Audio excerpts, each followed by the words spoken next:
Alright, we are recording.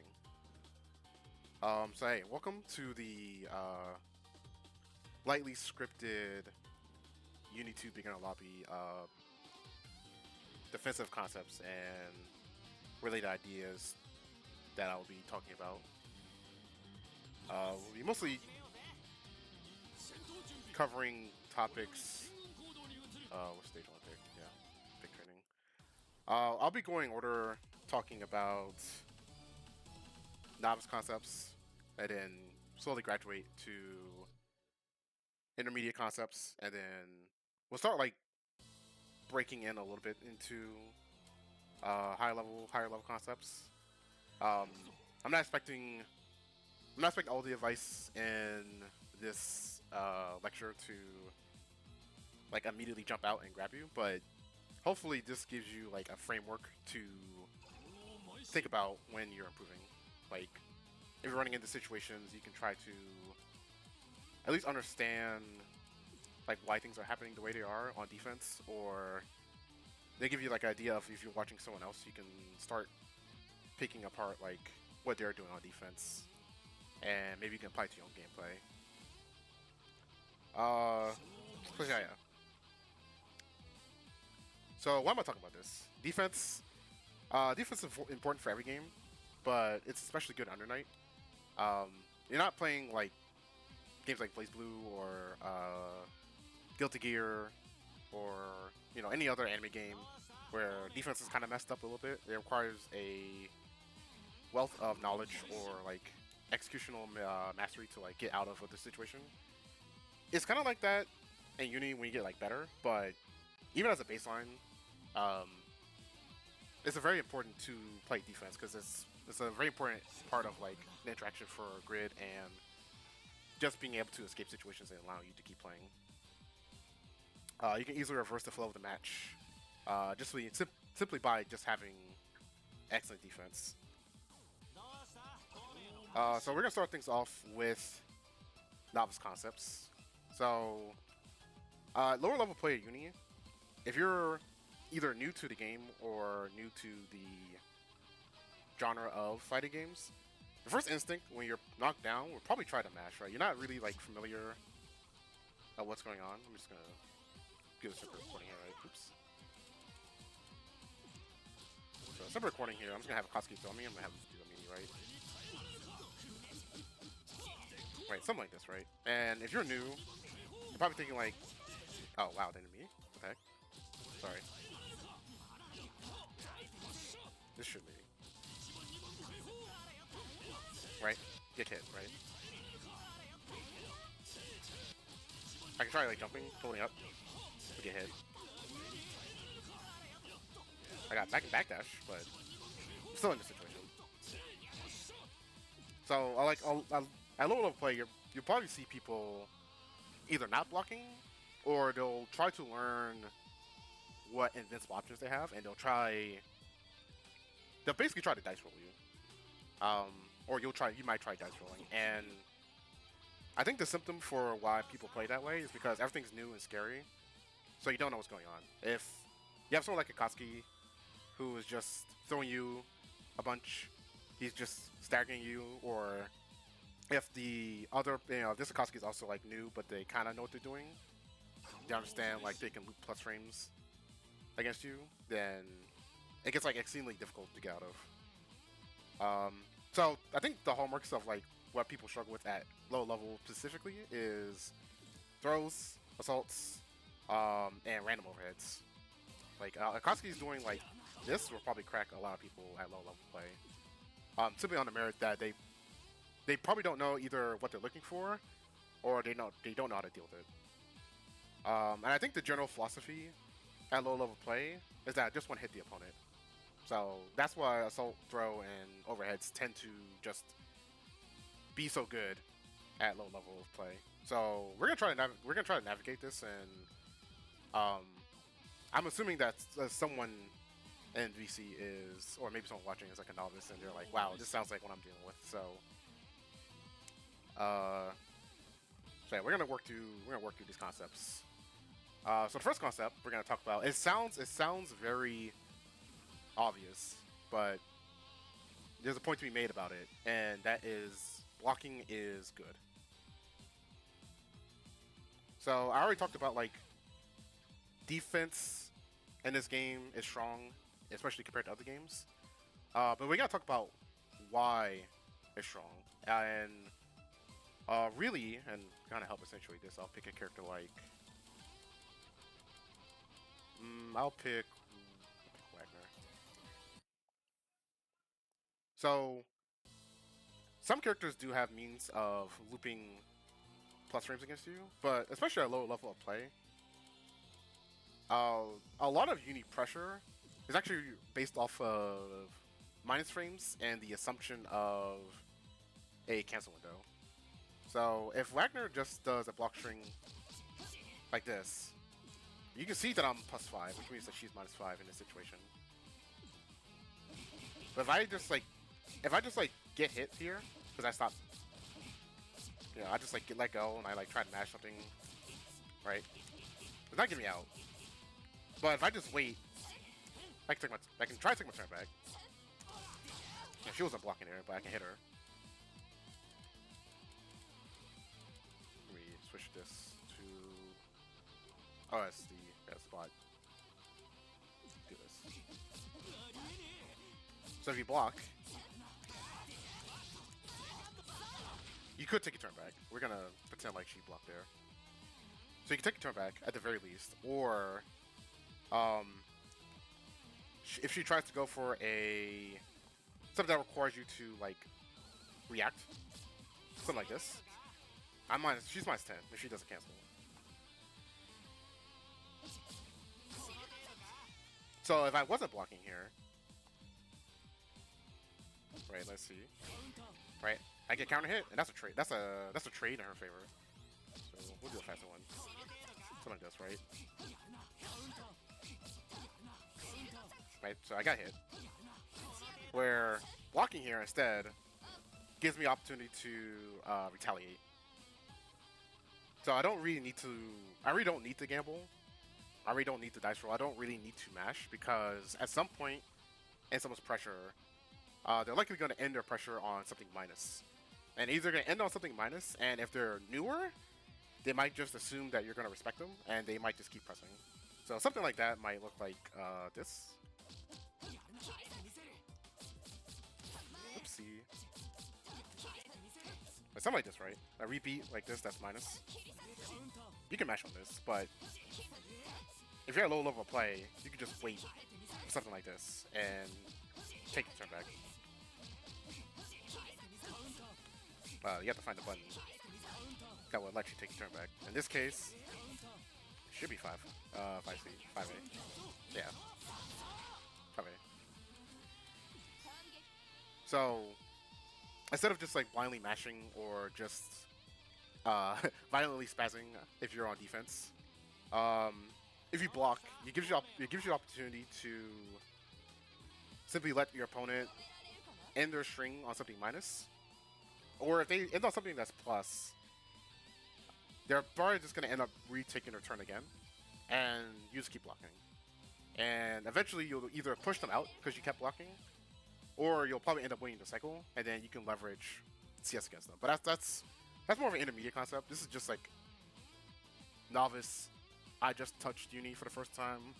I just played like my first couple games, or maybe I'm just new to like the fighting game genre in general. So a lot of what I'm going to be talking about, we will talk about like other concepts like attacking from defense, but the general philosophy in this game is that you should try blocking. It's safer. It gives you information as well, so you can see what the opponent's mentality is on offense, and it gives you a way to think about like what they want to do, what you want to do, excuse me, to try to beat them. So that kind of ties into the second point, which is a method of defense called wait and see. So we talked about a little bit where we're playing someone and maybe they're doing something like this, doing this kind of repeat, right? Maybe sometimes you don't immediately want to like always take a turn here, Because there's a lot of things that can go wrong here. Like, instead of Wagner doing this exact string, she can do... Oops. She can do something like this, right? So she sees you trying to take your turn back. Wow. My 5 is correct. Let me do something else.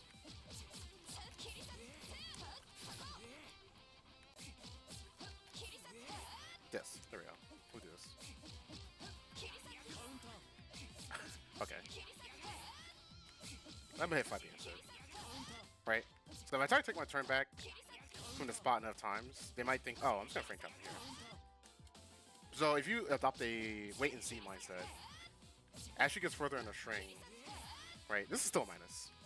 And she, like, and Wagner can still special cancel here, and like B+. But it does let you see, like, okay, they're trying to frame trap me. Right? Instead of like mashing to find out, like, oh, I ate a frame trap, you can just say like, oh, they're trying to frame trap me, and I got the information safely by blocking instead of mindlessly attacking or trying to make a read that wasn't really necessary in order to try to get out of the situation. So that does lead into the point that follows that would be knowing basic frame data for your character and for the opponent. So what I mean by your character, when you do want to take those opportunities to try to take your turn back, or okay, let me say this way. We'll switch to an example like Akatsuki. So Akatsuki is this is a pretty good example. So if you're blocking Akatsuki, and then he does something suddenly like this, and doesn't cancel, you can see he's -7 here. So if he's -7 here, if your character has a tool to punch this, you can actually punch it. I think hide 5A should reach here. Does not reach. Let's do... That pushback might be too far. Let's do this. Right, so you can see here I got a punish.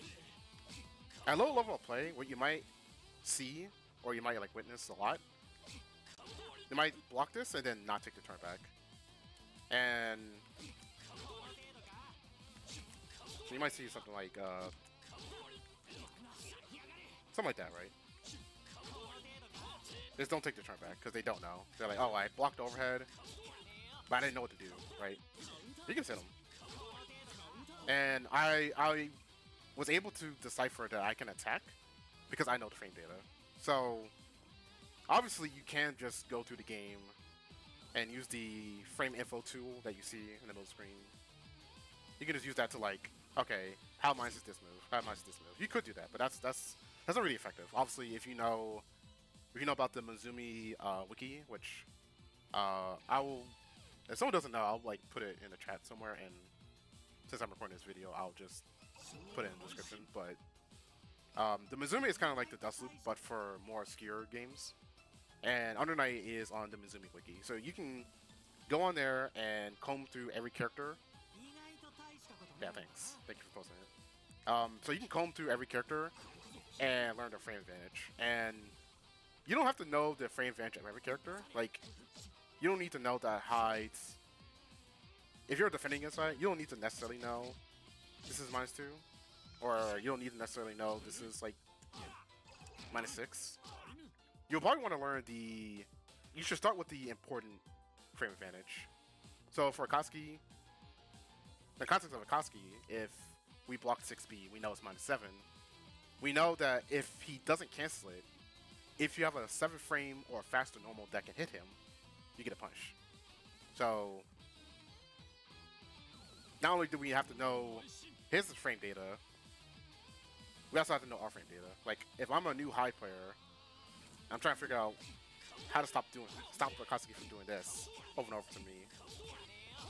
I'll have to be like, okay, this is -7, I'm hitting a button. And I'm getting a combo. I don't know how to play hide, so I'm not doing a real combo. But hopefully the point lands there. I think for if you're defending, you should try to identify what your good mashing Abare tools are. For most characters, it's probably going to be one of their A normals, or if you're super privileged, it's both your A normals. You want to prioritize moves that are fast and have good reach. So an excellent character with good Abare tools for this situation would be... I would usually pick Wagner, but I'm going to pick Seth too, because Seth also has pretty good mash out buttons. So this 5A. 5A is pretty good. You can mash out here. This 2A reaches decently far. So... Actually, I wonder, does this get punched here?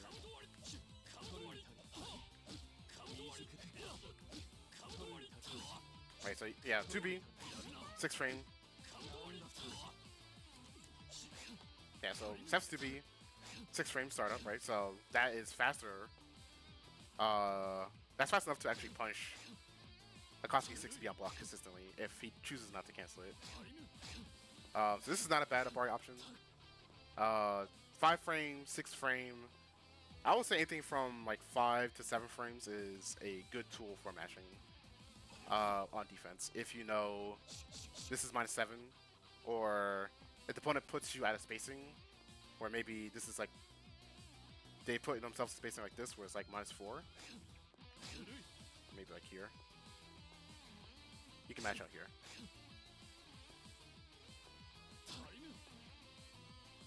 But anything that's like 8 to like 10 frames is not particularly bad for mashing, but you need a very specific context as to why. But we'll get to that when we talk about spacing traps. Again, for right now, this is mostly just like, oh, I'm new, right? I don't know what to punch with what. Well, you should try seeing if your A normals can punch. If your A normals can't punch, try B normal. And obviously, if it's something like a DP, you'll know your C normals will punch. You don't have to worry about that. Alright, so now I'm going to talk about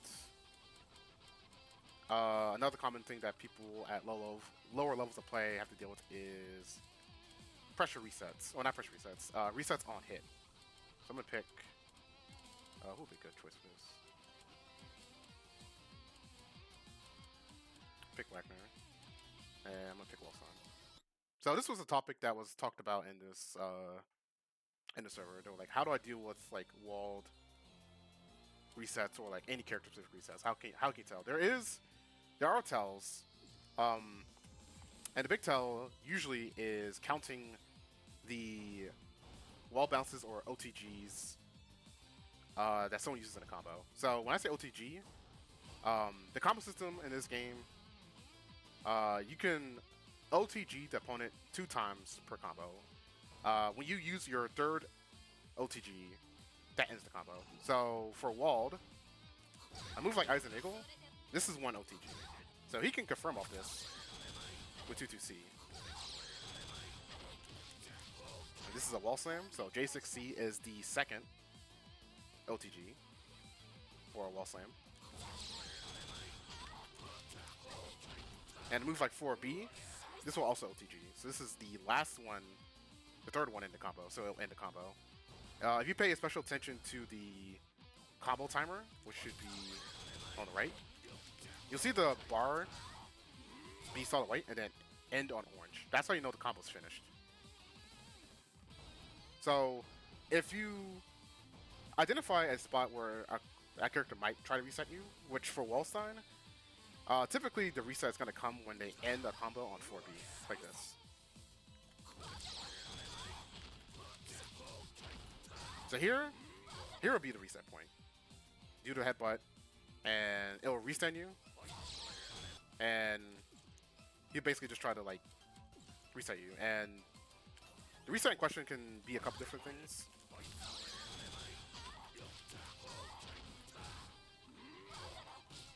Oh, that's 2+. Actually, you know what? I think there's an easier way I can do this.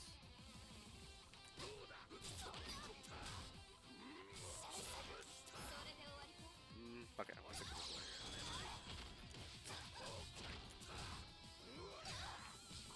Right, so this is a reset. You get command grab.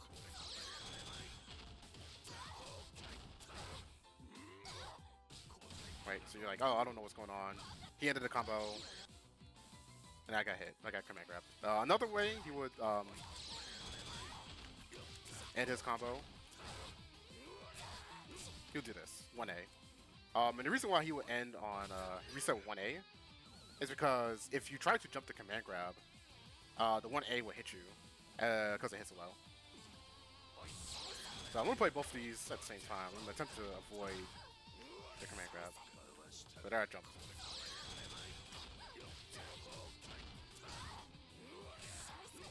I tried jumping there and I got hit by the low. So there I blocked it. So you kind of see the idea here. So once you identify what the reset point would be for a character, that's when you can start formulating like what do you want to do to stop it. Obviously there's like different risky things you can do. Like if you're whacking, you can just DP. I think my general answer for some resets, backdash. I think it's particularly potent on wall. Because most walls are either going to try to low to catch you jumping, or they're going to try to command grab you. And backdash beats both those options. Well, at least it would. Obviously, there's things that he can do to call it out. Oops.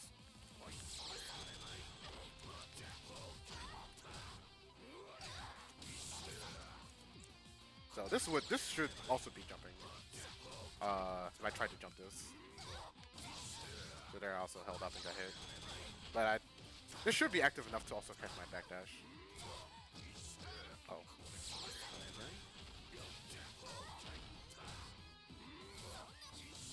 Yeah, so I caught my backdash there. So there's different ways you can choose to interact with it. Some resets are basically just RPS points. And then you can kind of choose to engage with it or not. Because Wall is a grappler, you kind of have to be more proactive on those kind of like resets.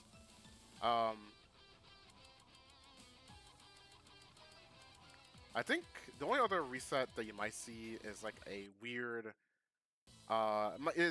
It's not really purposeful a lot of times, but what you might see is that someone might get a hit like this, and then they weren't expecting you to get hit. They wanted to do this on block, but you got hit. So they just kind of dialed in this situation, and they reset you. And this works because you weren't knocked down, so you recovered. Obviously, this will hit as a combo. If they did, like... This will hit as a combo, so you don't have to worry about getting reset. But since you didn't get knocked down here... Right, they can accidentally reset you here. So in this situation, you just kind of have to be aware. Like, oh hey,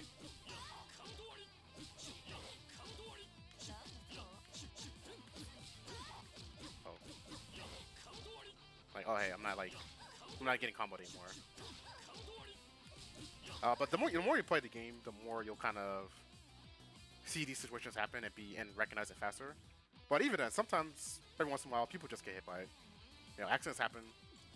You can kind of just get reset there. But you should pay attention, because some characters will attempt to do this on purpose. Or maybe not characters per se, but players will sometimes do it on purpose. Play-by-player case. Okay, so now we're going to talk about... We talked about blocking, we talked about why it's good, we talked about a wait-and-see mindset, and we've graduated to the point where we understand what we want to press when it is time to take our turn, and we know those spots more confidently because we study frame data. We know and applied this person likes ending their block string here, and we know what their frame advantage is on that block string. So now we can talk about pressure resets and gaps of pressure. So we'll talk about this with Gordo. So gaps are both good and bad. If you ever watched, I don't know how many guys played Blaze Blue, but it's a Blaze Blue player, goes by the name SKD, and he made a guide talking about offense. And one thing he said is that gaps and pressure is like thighs. You want a gap. It's good. And the reason why you want gaps is because if someone's mashing, they'll get hit. So if they think that if the opponent thinks you're gonna mash on something, they're probably gonna purposely put gaps in their pressure to try to see if you're gonna get hit. So for Gordo, a forced gap in his pressure would be 2B 5C. This is a forced one, at least a 1 frame gap. If I can get him to do it.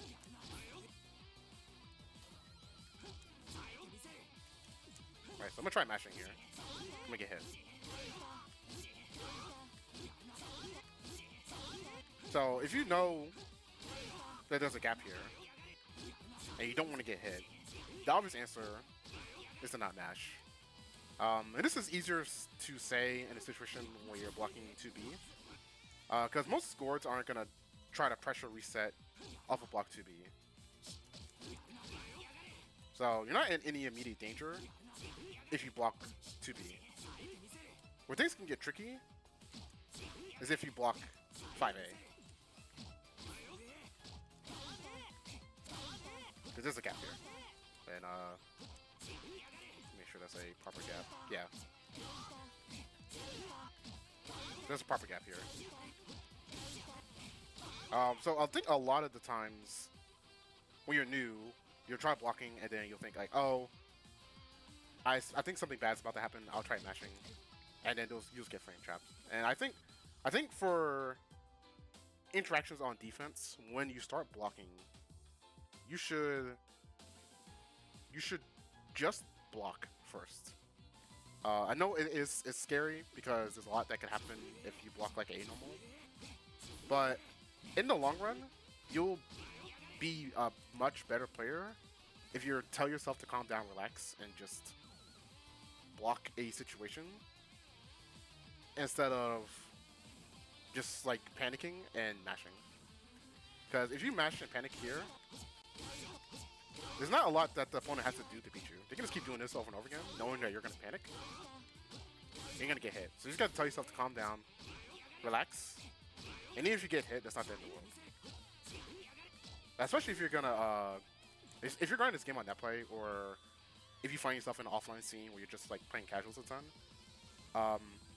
yeah, don't be afraid to just block. There's like nothing on the line in those situations, especially. Obviously, if there's like a bracket, that's a little bit different, but hopefully these ideas will at least get you to have like a good mindset going into bracket. But yeah, so knowing where common gaps are for normals is good, but you should also know common points where specials will go. So for Gord, you've probably seen this a bunch if you fought Gord. Probably seen this exact string. Can't match this. It's messed up because 5B is 0 on block. So if you really want to, instead of doing that, you could just do... So you can do stuff like this instead. No, you still can't mash. So if you know where they are, and you know where pressure resets are, it can give you a better idea for the future. Just think, okay, I have this whole blocking thing down, and I know there's gaps here. Now I can start thinking about how do I want to abuse those gaps. And we will talk about abusing gaps, but for right now, just trying to distill the idea that we're trying to block because we want to get information, and we want to see what our opponent's going to do.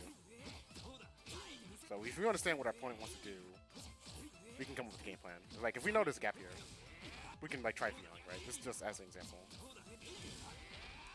Just an example. Alright. So speaking of gaps, we gotta talk about throws. Last week? Has it been a week? Week and a half? In the server, I talked about strike throw from the perspective of the attacker, like how to throw someone, how to present throw, and like what to do if someone's taking a throw. But I never talked about it from the mindset of the defender. Like if my opponent's throwing me, what do I do? So a low level of play, throws will either come in like they'll probably come in like 1 to 2 places, and I'll switch to like hide. Actually, we'll go back to the Koski. So they're probably gonna come in like 1 or 2 places. Either someone's going to do something like this, or someone's gonna like knock you down like this and do this, right? Pretty common situations.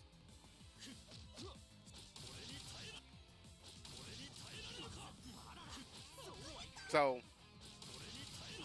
I think for when you're new, your first instinct is just, oh, I want to hit the tech window. I just want to hit tech, right?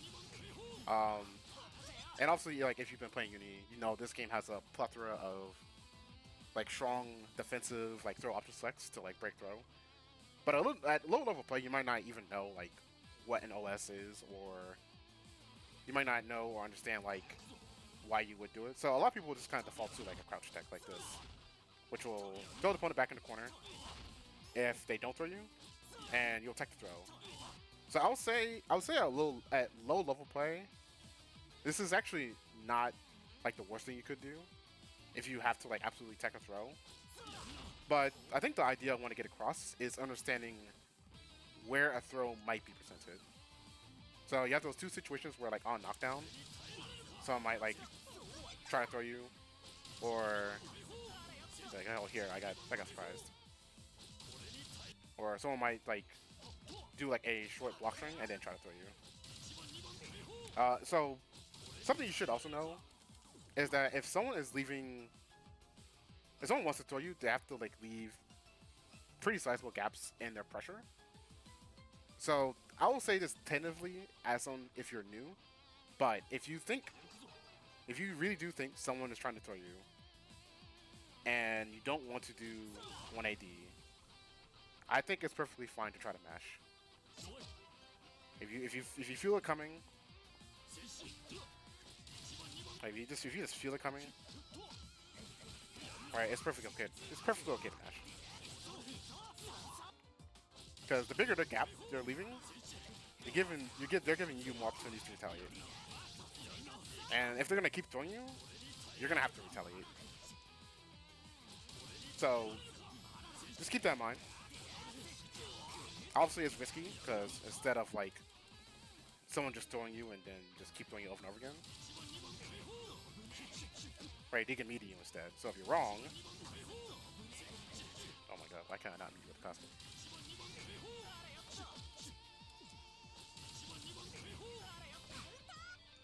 Okay, let's make this easy. There we go. Right? If you're wrong, then so be it, right? You kind of have to like retaliate at some point. You could try like wake up 1 AD, but kind of same thing. So you can like time it late, but if you're new, you're probably not purposely timing it late. So I'm timing it late because of course I have it. Okay, so all the things that we talked about like in the last 30-ish minutes. These are the things I think are the novice concepts for trying to deal with defense. So mostly just like blocking and then recognizing, okay, my opponent did something minus, and they're close enough to me. I'm either going to A, take my turn, or B, I'm going to try to punch them because they did something that was punchable on block because of something my character has. Either they have a 7 frame, they're -7, and I have a 7 frame move that can hit them, or they're like -4, but they're like right here. So I'm like, okay, I'm taking my turn. If they try pressing here, they're probably gonna get hit. If they keep trying to like continue the offense, they'll just get hit. So before I move on to intermediate concepts, I'm gonna open the floor for questions. Switch over to the VC text as well. If anyone has any questions, feel free to ask them. This could be like, this is like mostly geared towards the novice part, but if you if you need like any clarification for anything I talked about, then feel free to ask. But if not, then I'm just gonna move on to the intermediate part.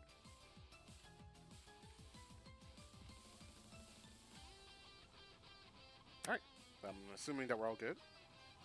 So let's move on to intermediate play and intermediate concepts. The mid-level hell of Uni. So, once you understand the basics of defense, we're gonna start seeing that situations aren't as black and as white as compared to lower levels. Suddenly, you're gonna start running into enemies who will understand what you're presenting on defense and will start blowing you up. This is no longer the guy who's just gonna mindlessly chain throw you.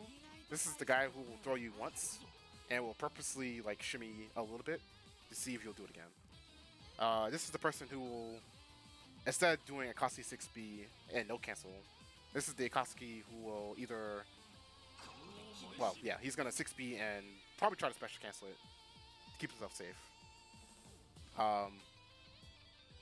And they're probably gonna be a little bit more willing to like hone in on any potential weakness that you're presenting and try to like hone in on it. So here we're gonna need to parse different ideas, and the main point of focus for this section is understanding why. So we're gonna like ask a bunch of questions like, why did they not meet us, but they did like a delay button press on a wake up? Like, why are they scouting so hard for Totex? Why are they suddenly doing a short string and then backing off? You know, if you like play with these kind of questions, if you start asking yourself like, why is my opponent doing this?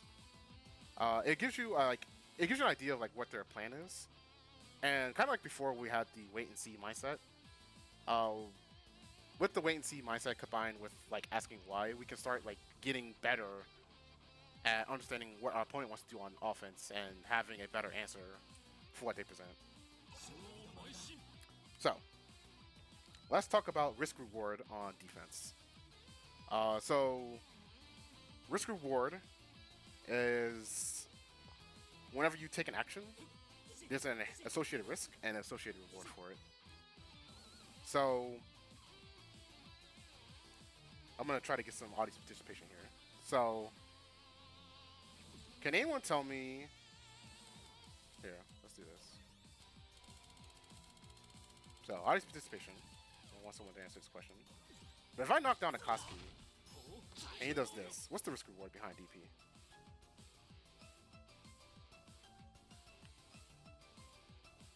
Anyone can answer if they want. I mean, if the DP is blocked, then it's like high risk, like low reward, because at most you're getting is like maybe like 1.7 to like 2k. And then if it's blocked, you're taking, depending on the character, 6k or dying.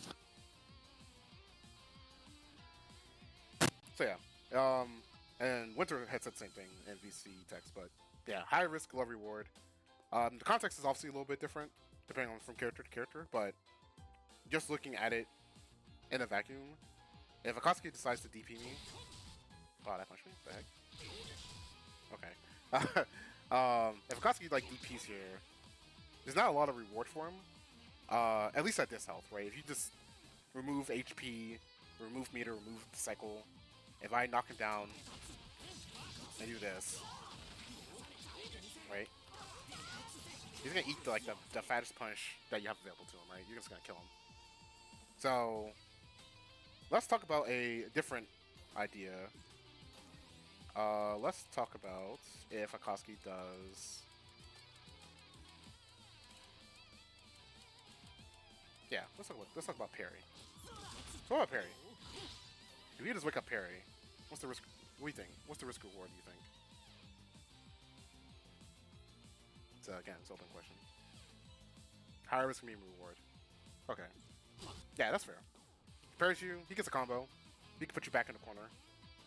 Extremely high risk because if I do nothing, he dies. Man, take like 4k. So he does that 3.5 more times, he dies. So you can't do that. You can't keep doing it anyway. So let's talk about what if you just wake up? What if I knock him down and he does crouch shield and wake up? What do you think? What's this risk reward?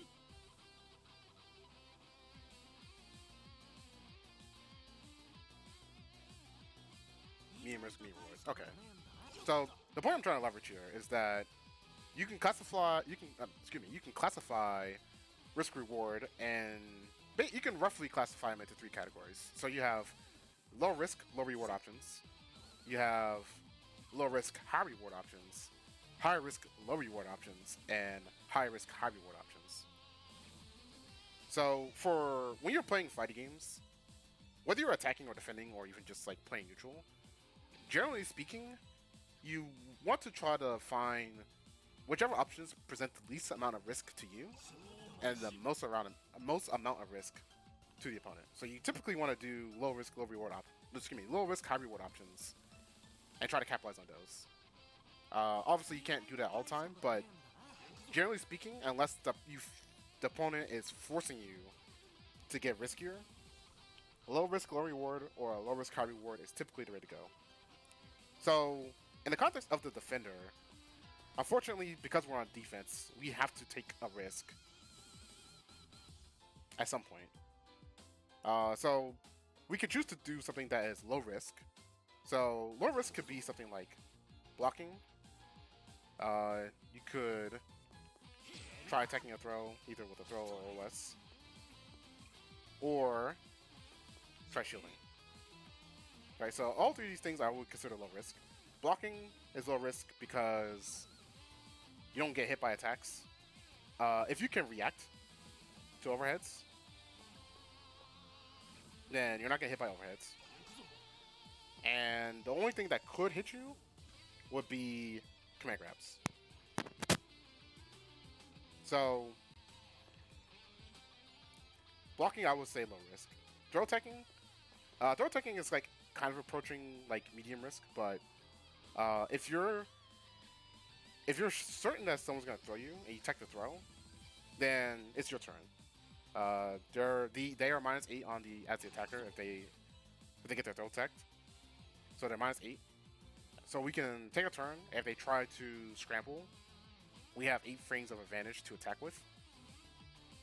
So, that's just from teching the throw. Obviously, if we're wrong, we still get hit. There's still a risk, right? There's not a lot of things in fighting games. Actually, I'll go as far as to say there's nothing in fighting games that does not have some amount of risk. You can't block too much and get screwed over, but that's not generally going to happen a lot in this game. The only way that's going to happen is if someone does pressure resets that you don't stop, like leaving humongous gaps in the pressure. So then we have shield. So shield gets blown up because we can't switch guard for a couple frames. So if we do something like this, oops, we do this and we shield and wake up. Right, you can see I tried blocking that, but I couldn't because I was shielding though. But if we weren't, we can stand up and block it.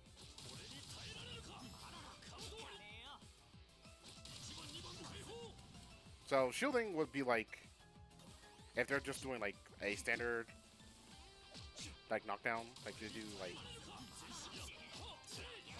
something like this.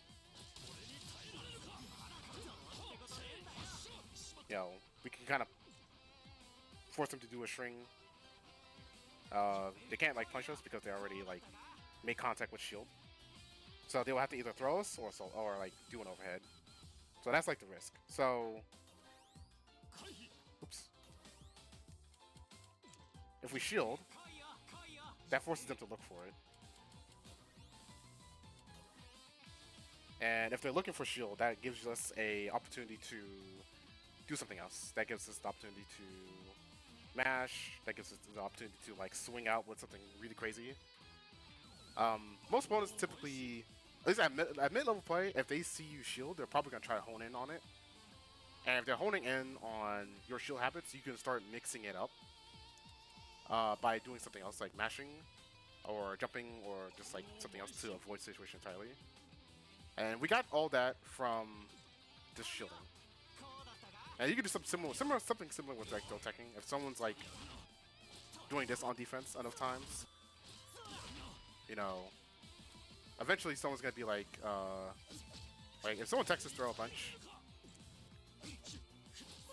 and we're teching it with 1 AD, if they catch on that we're doing 1 AD, they might do this instead, right? We get hit. But if they're gonna start doing assault at us, yeah, we're out of here.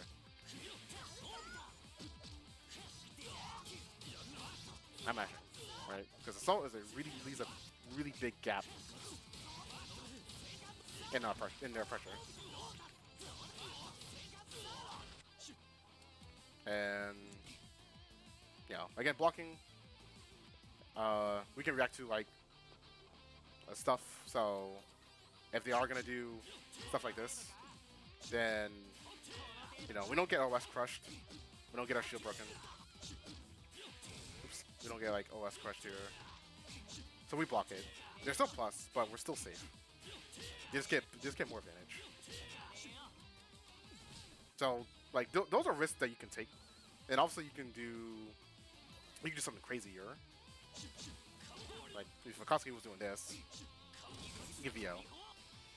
And if you're really crazy, you can buffer DP behind stuff. Buffering DP behind gaps is not a bad idea, but you have to really know what the gap is. Like if you're fighting Gordo, where we already established that 2B5C is a gap. That's not it.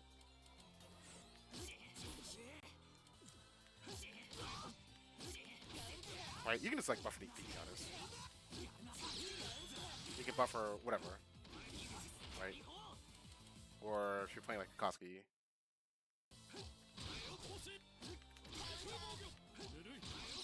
Yeah, you can kind of do whatever, right? But this requires you to know where the gap is. Or if they're doing something like, maybe instead of like a more obvious gap, there's like an ambiguity behind it. They're doing something like this. Oh wow. Yeah, you can do this.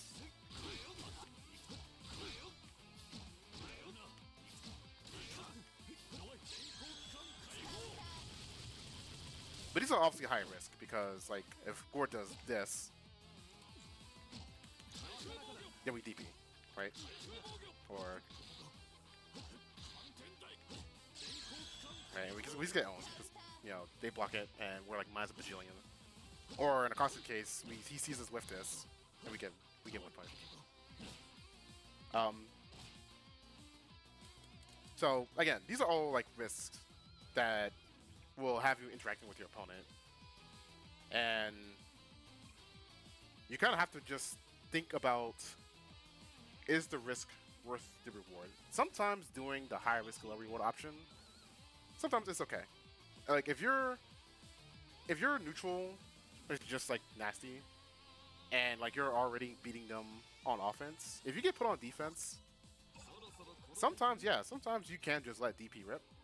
And the DP becomes scarier because that means, oh, I get hit by DP, I have to go back to neutral.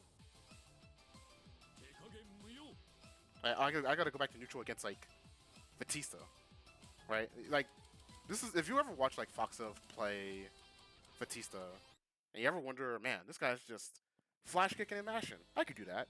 Well, there's a reason why when Foxov does it, the flash kicks and the mashing tends to work out better for him. And that's because the way he plays neutral, he's like, it's so suffocating to fight him in neutral. He just does things to kind of get in and start like forcing you to block Batista. And it's Foxov Batista. Like you already don't want to block it. His pressure and like his neutral is just so good and so suffocating that you feel like you really need to push your turn on offense. But then flash kick. But then, oh, I'm respect flash kick. Now you're blocking Foxov again. I'm mashed. Now, I'm not going to say everyone could be a Foxov, but it is a totally valid way to play. In fact, there's a couple more people that kind of have that playstyle, but I think Fox of is the best by far. So just things to consider when you're like playing defense. I know I just spent like last 3 minutes talking about like blocking is good, but when your opponent is giving you opportunities to mash, and you feel good about taking the opportunity, you should present a low risk option or an appropriate risk option to see how it plays out. One here is always flash kick. Yeah, go ahead, bro. Let's keep doing it. Keep hitting the gambling machine. It'll work eventually. Okay. So now probably one of the more complex questions. Now, defense is already pretty complex, but we're going to have to talk about the cycle. Up to this point, I haven't really been talking about the cycle, and that's mostly because if you're like novice and then like approaching intermediate, you're probably just beginning to understand that bar down the bottom of the screen. Most novice players especially aren't really paying attention to grid. They kind of like get it accidentally by just like, oh, I'm just gonna do this like a bajillion times because you're not taking it because you're new. Right? I'm throwing you because I want to hit you. That's their mindset. They're not throwing you because I want grid. Like, oh, I'm doing assault because it's an overhead. Not, oh, this gives me grid. Right? So a lot of novice players will typically win grid accidentally on offense or on defense. Here, let's do this. On defense, if they discover the D button, you might see like, you might see something like this.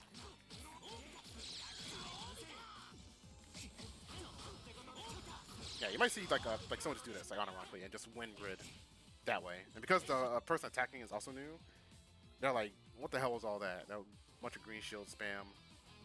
I don't get it. So getting a grid on defense, there's a couple things you can do. So the obvious thing you can do is shield. There's 2 types of shielding on defense. You have purple shield. Purple shield is done outside block stun. So either there's a gap in someone's pressure and you will blue shield. You can kind of just tap it or hold it like so. I have the grid. I have the meter on infinite. But yeah. Let me see. Yeah, it does take grid. It does take meter.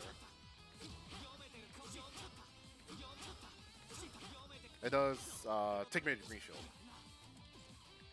So yeah. So if you blue shield something, it gives you grid, but it also reduces the frame advantage of the opponent's attack by 3 frames.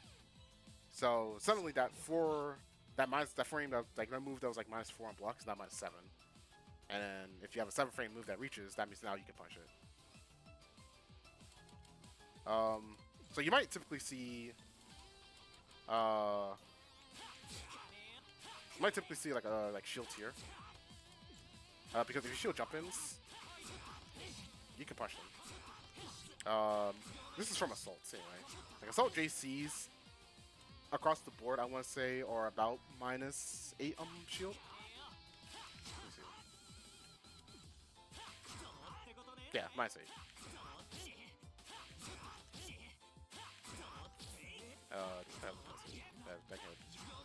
There you go. So this is like the most normal application you can get from defending. And the only way we can be able to like shield this and like function reaction is if we're kind of like waiting and seeing what they do. Like they present like a risk on their own offense, and we're like, okay, we can shield.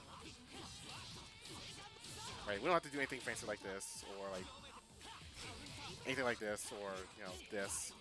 Just be like, oh, okay, shield. So that's like one of the like most important functions of shield on defense. It's not just like getting grid, but you also like stop assaults. You also get green shield, and green shield can be activated only if you're on block stun. So, no, not that. So this is a 2-hit move. So here I'm in block stun. I tap the, I get green shield, and what happens is that with your green shield, whatever, if a move touches your green shield, it will be treated as a purple shield. It will give you extra pushback. The opponent will get pushed back further than a normal block, and you still get grid, and you still get the properties of blue shield, which is the grid and the -3. Yeah, some JCs are not punchable on stand shield, like Batista. But you green shield. Well, you shield that for a different reason. It's like a more specific reason to stop that. But green shielding is good for multi-hit moves. Typically, you want to try to do it on moves that are guaranteed multi-hit. Guaranteed meaning that the opponent can't cancel it into something else. So Gordo's Grim Reaper is a good example of a move that is always 2 hits no matter what he does. So you can just get grid from this.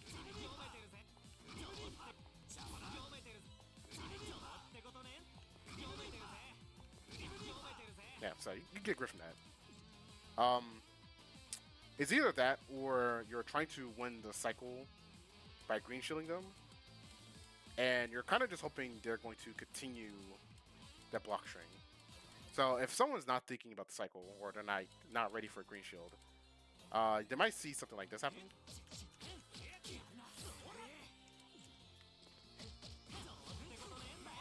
Something like that, right?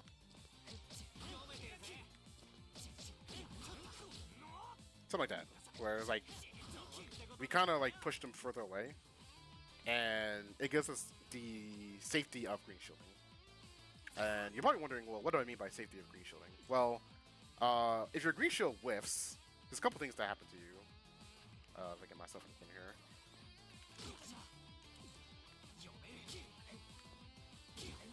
So for one, you lose grid. As you take a look at my my bar at the bottom, I lost a whole bunch of grid for just whiffing my green shield. Whiffing meaning that it does not come in contact with anything else. And two, green shield will put you in 17 frames of additional block stun, in addition to the move you blocked. So this is always a fun one to show off. So hides 5C. If you charge it, it's +1 on block. And if you repeat it, it's +4 on block. So you probably see where I'm going with this, where you do something like this. Oops. You get grid broken. If you get thrown here, you can't take a throw. Right? I tried taking a throw there, but I couldn't. So, if the opponent reacts to what you're doing, that's more or less a guaranteed grid break. Will guard thrust be covered? Yes. And I also should talk about 3D. So those are like 3D is a way to get grid as well. I guess we'll talk about it now. So 3D is creeping edge. Most people call it roll. This used to be really finicky on launch. This isn't super relevant, but I feel the need to talk about it just to understand where we came from. You may notice there's like a difference between like animations for certain characters. So for Hyde, you can see he kind of does like a weird like slide forward, right? But Orie's is this weird flip that she does. And when when Unit 2 first came out, this was considered airborne. So you could just like sometimes get air blockable for trying to roll.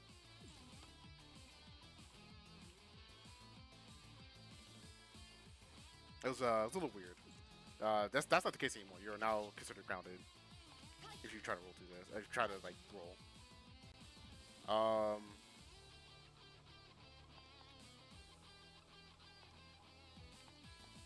So rolling, it's kind of like if you shielded something, but you try to slide through what the opponent did. So you could, do this, right? You could just shield these, get some grid, but you can do this to like get closer as well. Oops.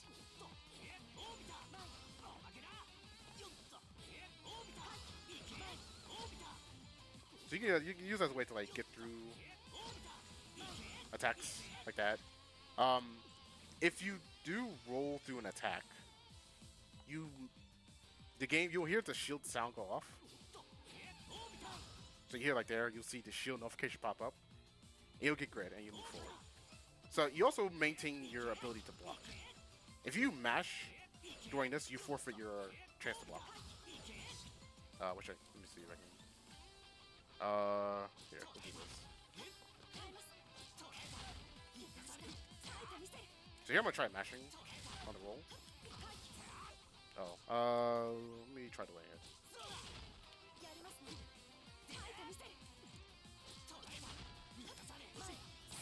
So there I got hit. Whereas if I just block, I maintain my block. I even block the wrong way instead of block. But if I mash, I forfeit my ability to block.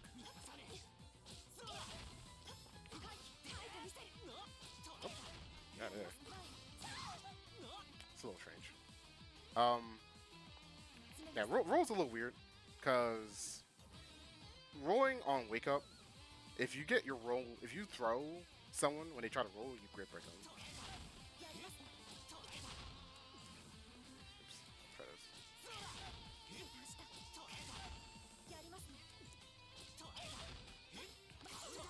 Alright, like that. So you just get grid broken. You also get grid broken not just on startup, but if you roll and you do not roll through an attack. You still can get punished even if you roll through an attack, but you will not be grid broken. So here I'll try to time it. See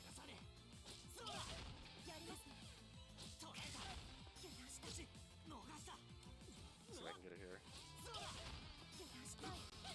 Yeah, so there I got punched. I could not take that throw. But I did not get grid broken because I successfully rolled to an attack. Most people, if you see people talk about shield, you might see like proc come out, like if the shield got procced, which basically means that you're successful on a roll. As far as how to use roll, this is still kind of like a weird, like hotly debated like topic, but obviously you can do it on wake up, but the associated risk is that you can get thrown. What will typically happen is that either someone autopilots a string and you roll through their attack and they'll whiff, and either you'll punch them or you just like take a turn and you kind of like reverse the situation. Now you're the attacker because you roll through them. Or you kind of like just make an attack whiff because I don't know, they were like on a certain timing. You just like roll through it. Me personally, I think roll has like very specific uses for. You can kind of treat it like the VO when I was talking about like how to deal with like Gord 2B 5C. Oh, that's not Gord. Like here. You could roll here. You just have to check the frame advantage. Because some roll has 40 frames of recovery. Well, it's 40 frames total from startup till recovery. So I'm actually minus here. So that means Gord can actually just throw me out of this. Let me see. Oh, he... let's do this the other way around. Let me beat Gord.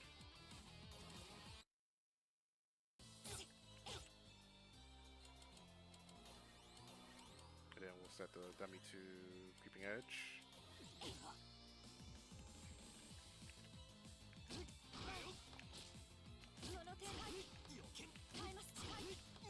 Alright, maybe you can't punch it. Some characters can absolutely punch you for doing this. Like if we do a different frame trap, like yeah, still got punched there. And just to show you, they're not a counter hit. So and they would typically try to tech the throw, but the frame advantage is like not always in your favor, so there are certain things you can like punch that are guaranteed punches if you roll. Oh, actually, let me just the other way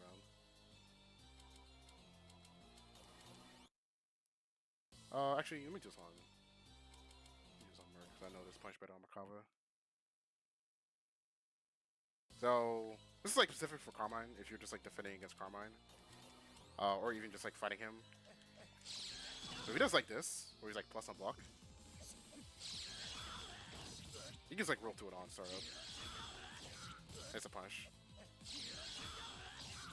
This is like one of the few moves in the game where you can kind of just do that. The only other character maybe Lon.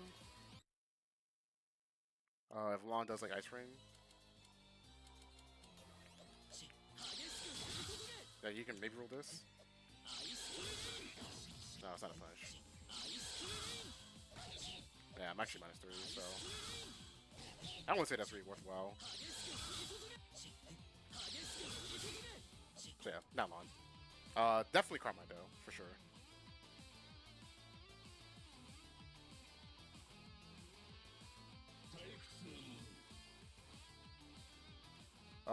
And then someone had talked about guard thrust as well. I like guard thrust in situations where the opponent like can't easily like bait it. So guard thrust in this game, the input got changed. It used to be 2 and 4 D. Now it's 6 ABC and block stun. So if Kai's gonna do something like this, you can just do this. Get him off here. This is, I don't know like what the exact advantage is, but you can definitely meet people here. Big guy here. I guess obviously it would depend on the character, but when I mean something like bait, something that could happen to you is someone could do something like this. Oops.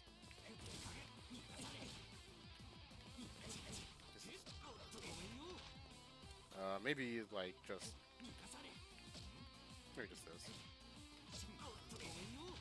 Have him wait. Yeah, wait. Yeah, so this is something like scapping to you. And that's -12 on block. So they can just punch you if you're close enough.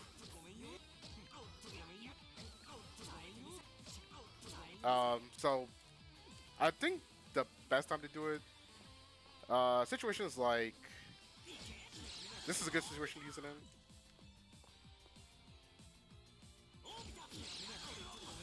Yeah, because he can't do anything there. Once like the EX Orbiter comes out, it's more or less guaranteed to just come out and he can't stop you.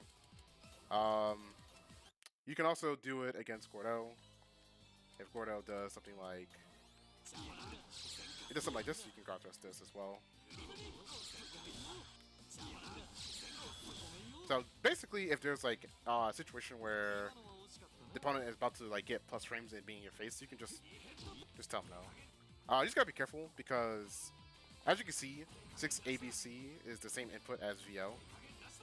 So if you're not on block stun and you try to like guard thrust, you just get VO, which is situationally good. But if they're already baiting guard thrust, then they're also gonna bait VO. So just be careful.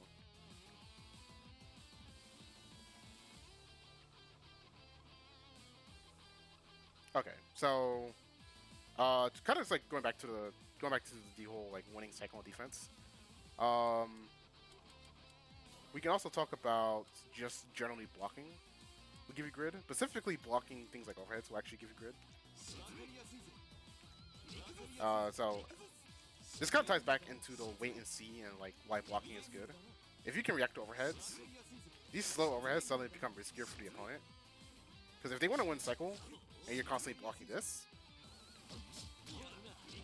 and you're not shielding, like you can even stand shield this before extra grid. Right, then it kind of sucks for them to go for. In fact, we will go to Makava here.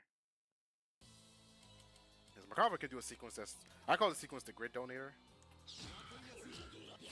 Nice, so this is double overhead into move string that's safe. Look how much good I got.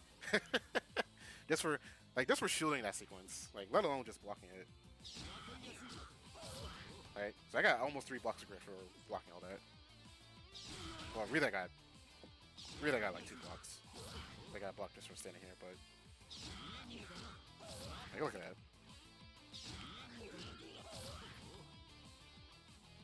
So when you're thinking about like maybe if I like, oh, do I want to shield?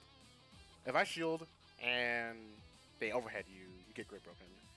So that's the risk and reward. Shielding reduces their frame advantage, gives you grid, pushes you closer to win the cycle.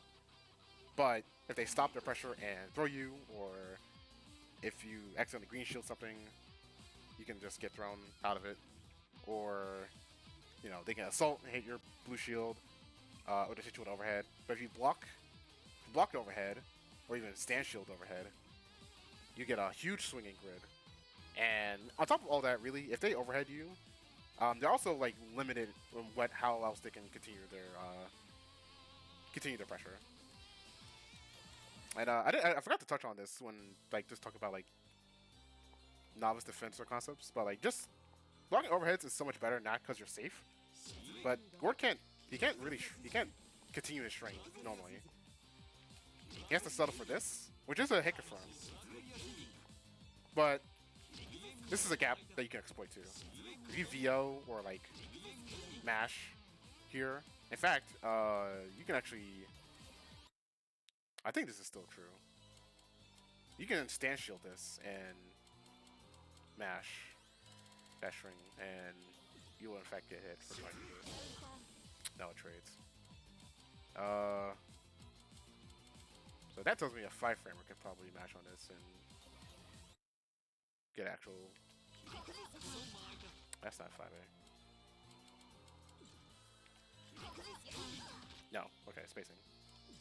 Okay, disregard that. Disregard. You get a bunch of grid for just stand shielding this on reaction. But you can still exploit the gap by just you can DP. If you stand shield it, it makes the move way more minus. It's -9. Which if you don't cancel this, and you're playing someone like Wagner, she can just DP you, and that's a punish. Put on the. Right, so that's a punish. No cancel, that's a punish. That's a punish. You know, we can try this on normal block as well. That's a punish. Punish. Gapless. So, that's good, but this is gapless and minus a block. So, you're probably not going to DP this, because this is minus. You can just take your turn. You can do like this, but this is not a spectacular like hit confirm, because if he hits you, this is a confirm, but he would ideally like to do 2 to A, so he gets a hit confirm, and then if you block the 2 to A, he's plus. So you can exploit this gap, and this gap was only created because you reacted to the overhead, while also getting grid. So we talked about shielding, we talked about overheads, and obviously if you tech throws, you also get a huge swing in grid as well. But something that isn't really talked about as much for getting grid is also hitting the opponent. So this also does apply to defense.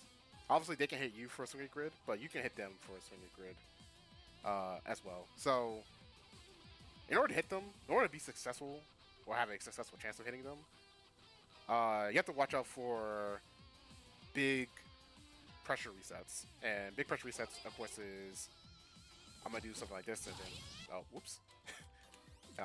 Do like that and then they'll DP. No, do like this and throw you.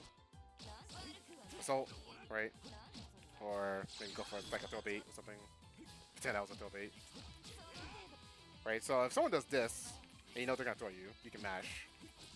And if you mash, you get a combo, and you get some grid. You might not get enough to win the cycle. You kind of have to watch the grid bar and think about, if I choose to mash here, I might hit him, but do I win the cycle? And you might think, maybe that doesn't matter. If we're in a situation where like you're fighting Gord as Wagner, and maybe we can say, the Gord doesn't even have any meter. Okay, the Gord's going to win cycle, and I'm going to be on offense if I hit him, but he has the cycle. But it doesn't really matter. He doesn't have like anything invincible he can leverage to use CS for, so it's kind of like not doing a lot for him. So we can kind of like we can kind of like safely ignore it. He might use it just to get meter, and that'll probably be it. So we can use our reactions and we can use our system mechanics to force the opponent to respond to us winning grid. And since we're in intermediate play, there's probably a good chance the opponent is paying attention to what the grid bar is. And we can force them to stop what they're doing to either try to run up and throw us, run up and throw bait, or run up and throw bait, or assault. And obviously all of these have like their own answers, but two of those three you can just mash and just hit them. Like you can't realistically mash this, but you can absolutely mash this, and you can mash this.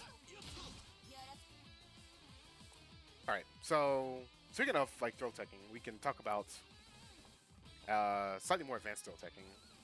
So we're gonna introduce defensive option selects. So why defensive option selects? We already talked about like we can use assault as a means of throw bait, and if you're constantly just doing 1AD like this, if you just do this all the time on defense, someone like Hyde is just gonna like do this a bunch of times to you, and you're gonna keep getting hit, or they're gonna do like this to you, and you're gonna keep getting hit. So we're gonna need some option selects to deal with stuff like assault, stuff like this, you know, deep run-ins. We're gonna need some tools to beat that. So think about unique defensive option selects, and really every option select you find in most games is that they're designed to beat something, but they also tend to have a weakness that can be exploited. So I'll just introduce a couple and tell you what they beat and what they'll typically lose to. I'll also kind of cover character-specific ones. By character-specific ones, I'm mostly talking about characters that can use force function as an OS.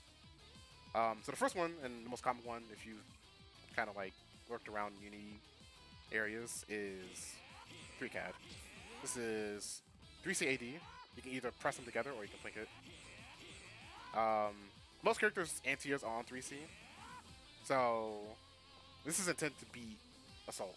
If someone is going to assault either to crush your shield, crush at 1AD, or maybe you're going to poke low, they can jump over that too, right? For whatever reason, if they're assaulting at you, and they're assaulting at the same timing where they would present a throw otherwise, man, hit them with this, right? So set the bot up to do, oops, not that. So we're gonna have him do 2A, 2A, run up assault, and run up throw.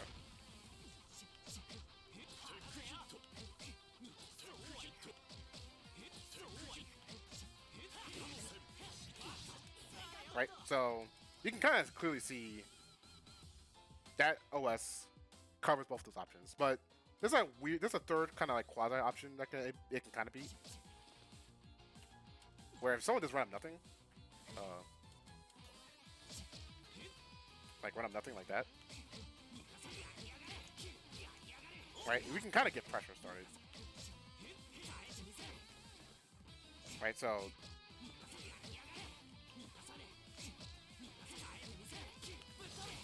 we can kind of get pressure started, and we can like kind of interact with them. We kind of like flip the tables a little bit, like we're the aggressor because they block this, and because they block this, we can cancel it into like any other normal.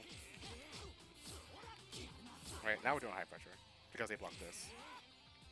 This loses to frame traps and backdash.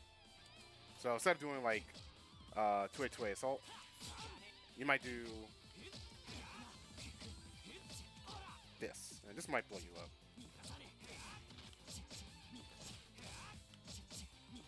Yeah, either you get hit by the 2A run up, or you just get frame trapped by the 2C. Conversely, this also loses to backdash, because they'll just watch you whiff, and then you get whiff punished. Oh.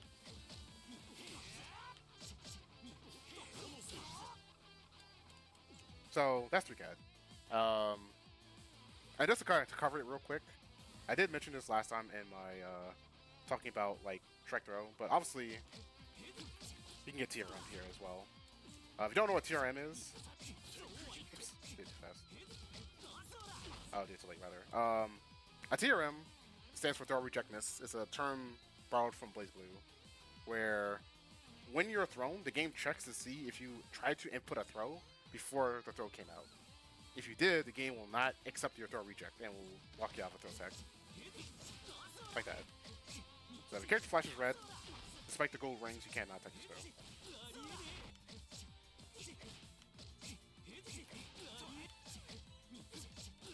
Okay, so nothing I can do. I can't take that throw.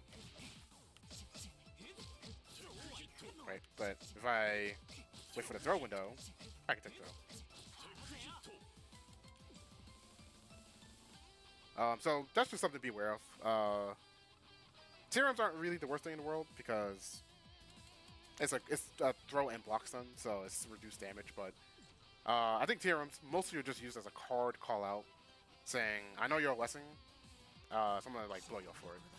It's more or less the main reason someone would do it. It's between that or someone tries to checkmate you if you have low HP.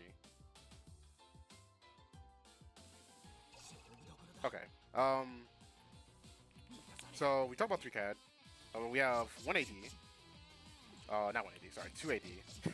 2 AD. It's a little strict to mash. Because if you try to input, if you get 3 by accident, you get stat tag.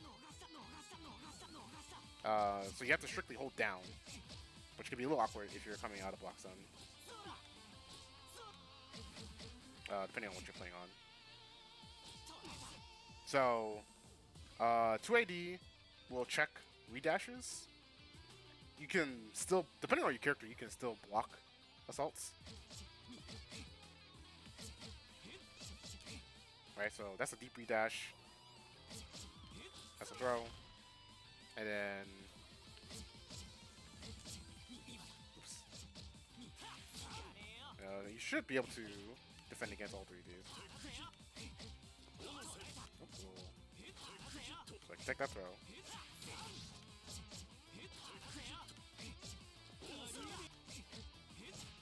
So, beat the run up.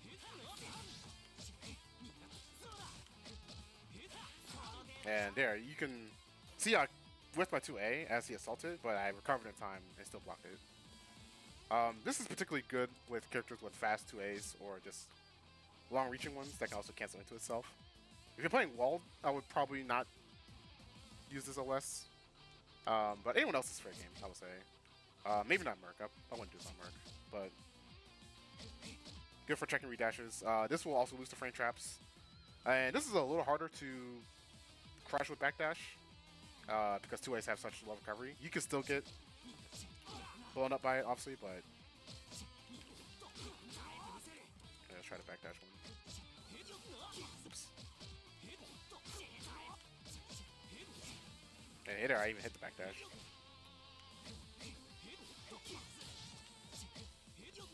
Okay, it kind of depends on timing.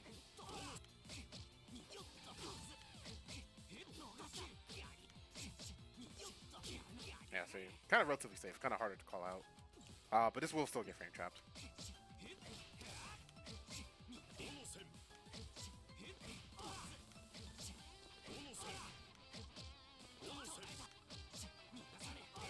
Yeah, so lose the frame traps and doesn't really beat assault, but it keeps you safe from assault.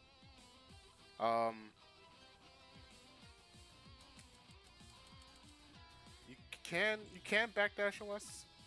Not a lot of people do it, but you just press your dash macro and hit D, or you can hit your throw macro and hit B. Okay, maybe not that one, but you can do dash macro and AD, or dash macro D. You'll backdash OS, but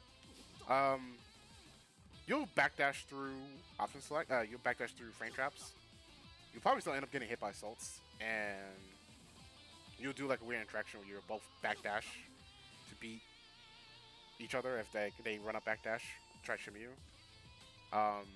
It's kind of a niche OS. You can use it, but I'd rather not. And I guess the last one worth mentioning is if you have meter and you're not at 30% HP, you can do OS as well. This does beat a lot of the things we talked about, but in addition to beating assault and throws, it'll also beat frame traps as well. So yeah, we'll do 2-8 throw, assault. Right, and you can see VLS is kind of beat all three of these things. Yeah, tech throw.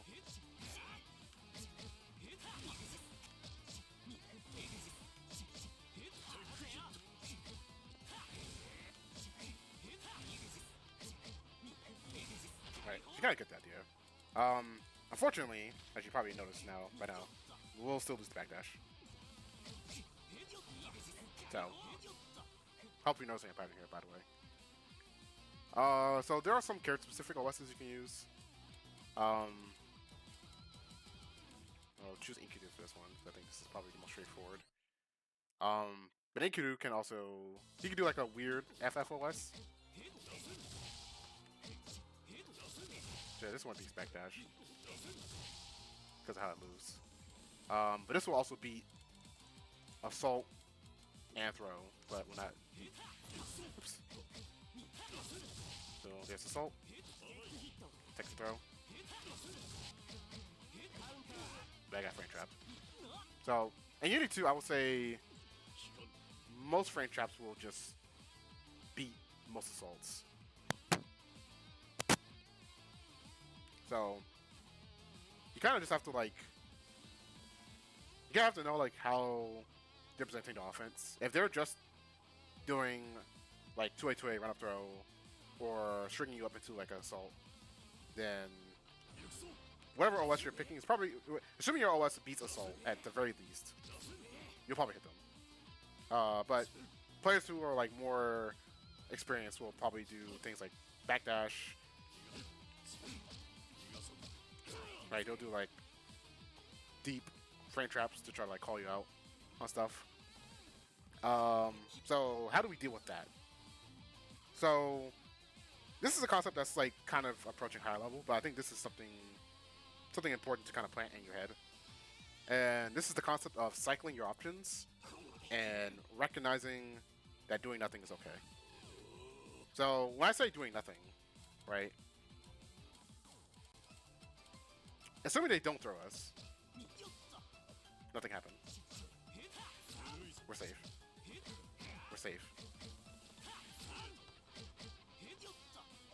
Right? So we can kind of keep ourselves safe from the opponent calling us out on our options. Like we could mash on all 3D situations. Right, except for the frame trap, right? But if we have a read on like an assault, we can mash on that. But there's still the risk of a frame trap. So if they wanted to frame trap us, cause off from mashing, we just do nothing. And the reason why cycling options is good is because just like how our defensive options are tailored to beat specific things, they have to also do specific things to beat that. So it's kind of like a rock paper scissors type of situation. If I'm doing like this on defense, the easiest way to blow this up for most characters is to assault. It's either assault or some kind of like TK, like high pogo, right? So if we do this, they might assault. But if they assault, next time we can do this, and now we hit them. And we were able to do that because we represent this first.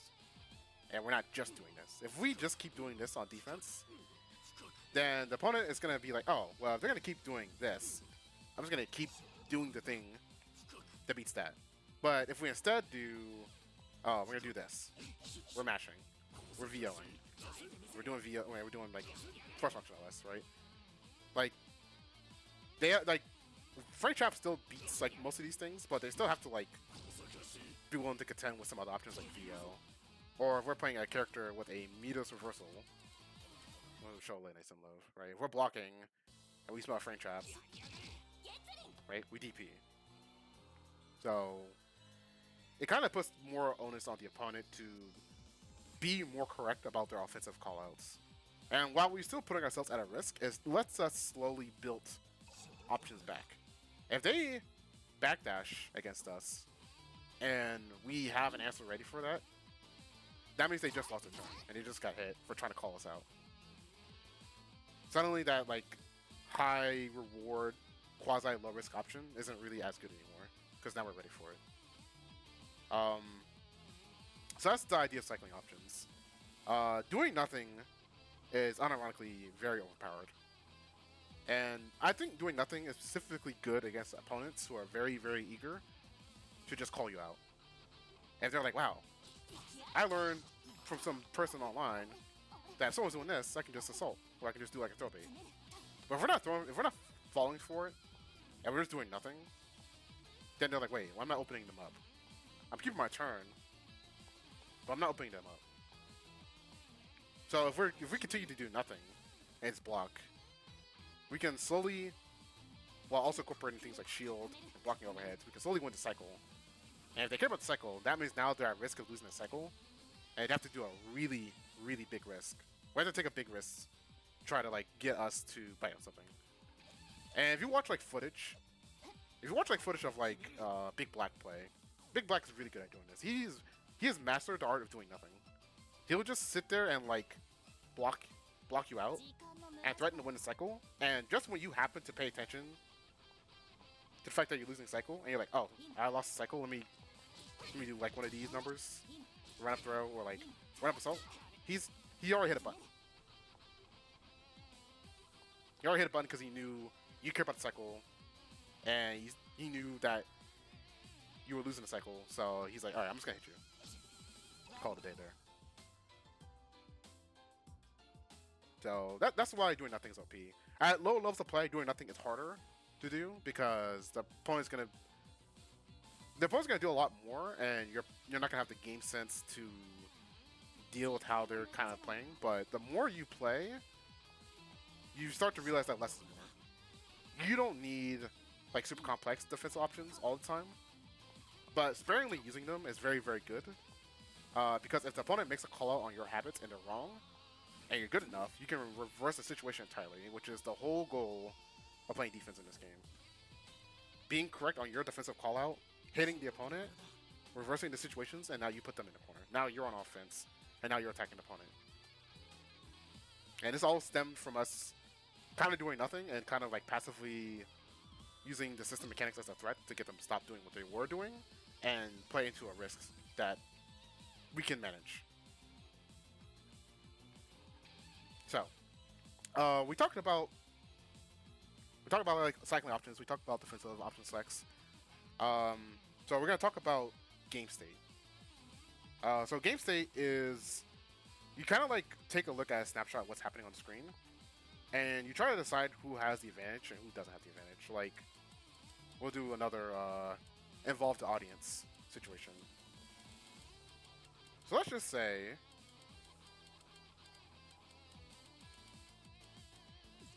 we're in one of these situations. We'll be more realistic here. Alright. So, who has the advantage here?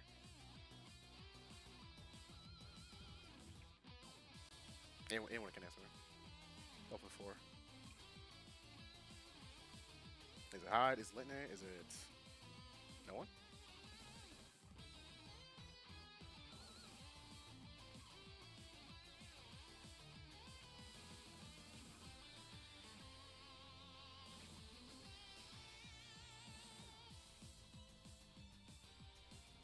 Hello. Hi, because he's Superman? That's crazy. Litney? Yeah, she is attacking. And the grid's even. You would say Litney? Yeah, okay. That's fair. I would probably say, like, Litney has the most resources. But there's a lot to consider here, right? Hyde's blocking a normal. And there's a lot that Litney can do from a normal. She can frame trap you. She can push herself out into a favorable spacing to spacing trap you. She can throw you. She can pressure. She can reset you. So there's a lot of things happening that could happen here, and without prior information, it's hard to say. It's hard to say that Hyde would have an advantage here, right? But we can make this a bit easier. And we can say, all right. So now we can say, who has the advantage here? Who's winning here? Yeah, you can say like slightly the advantage. Who's winning in this situation? This one should be pretty straightforward. Yeah, hi. Frowny face. Oh, yeah, it's high.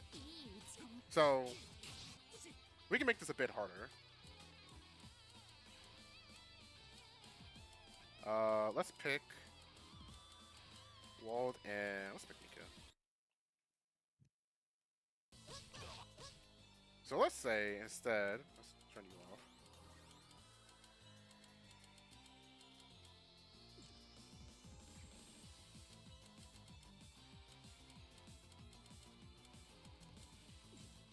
Let's say we're here, and let's say Wald's in this exact position, standing right next to Mika.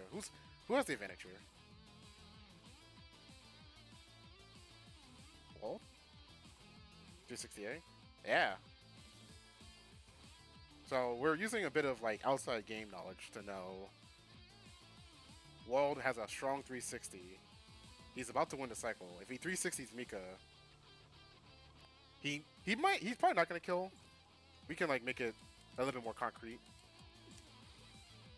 I say he will probably win the cycle and will probably get enough meter to kill Mika here.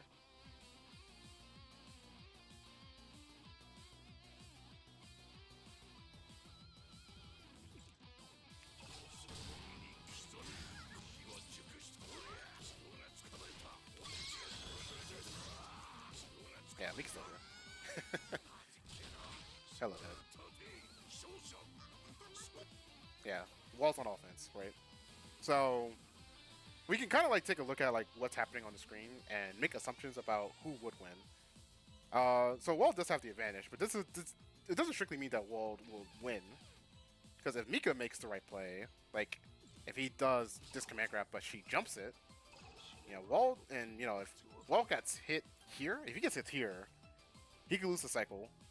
Mika has the meter, and she could push for a kill. So yeah, so you kind of have to like know. Game state is not just like looking at what's on the screen, but you have to understand like what the characters on the screen can do in a given situation, right? Like let's just hypothetically say, I feel so. I'm sorry for the Koski players here. Well, let's just pretend. Man, I wish there was a way for me to like do this here. All right, let's make this more realistic. All right, who's winning here? Yeah, kind of sucks, huh? Sort of more realistic situation. Is Squish playing? That's crazy. It's not Squish's color. That's not Squish's color. Safe to assume it's not Squish. That is crazy. Right? But like you have to like ask yourself why. So ask yourself why would Akatsuki lose in this situation or like isn't winning? You have to like know why. You have to know how Yuzu plays. You have to know that she has long range and is very mobile. You have to know that she has like considerably way more meter that she can use to like keep Akatsuki out forever. Right? The only thing we're kind of missing that's part of the puzzle here is the timer. Right? If we pretend like the timer has like 10 seconds left, then I think it's safe to assume that Yuzu probably gonna win. Akatsuki will probably have to make if he wins the cycle, he has to make a play to try to win, right? But it's not really in his favor to win because of the distance, because of the character he's playing, and where he is on resources compared to her. So when you're playing the game, and even if you're playing the game, you can start paying attention to what's happening. And you can kind of make educated guesses based on what could happen and how to deal with it. So a common like, I don't know, this is like, no, let's not talk about that now. This is a point for later. I was gonna talk about like wake up CS, but it's not strictly game state. That's just a mind game. But we will talk about that.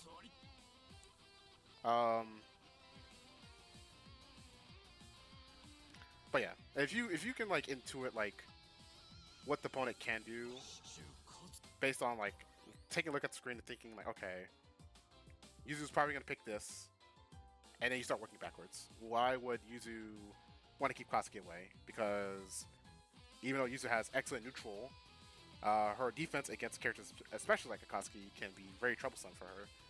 Akatsuki's corner pressure is very, very good, and it can be very tricky for characters like Yuzu to get out, provided that he doesn't do specific things that Yuzu can easily beat. So, working from that logic, we can say, okay, Yuzu wants to keep Akatsuki out, right? We don't have to. You don't have to keep going down the whole line of logic to get to a conclusion. At some point, you just know why, because Yuzu wants to keep Akatsuki away. You don't have to think about the end goal of Akatsuki getting in. You just know it's better for Yuzu to stay far away from Akatsuki until it's her turn to attack. And like, apply pressure and whatnot. So on defense, you can make educated guesses based off stuff like game state. Like for example,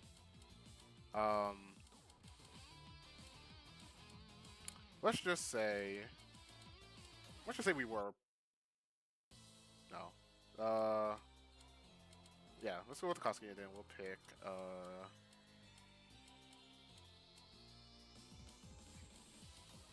like Tsurugi for this. Kind of doesn't really matter. Kind of like all at the same point, right? So we're gonna give Tsurugi the second one. Okay, so we're gonna block Tsurugi in the corner.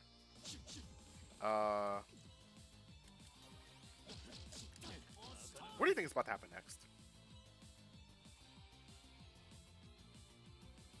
Tsurugi just did 2-6A. Look at the screen and tell me what's he about to do.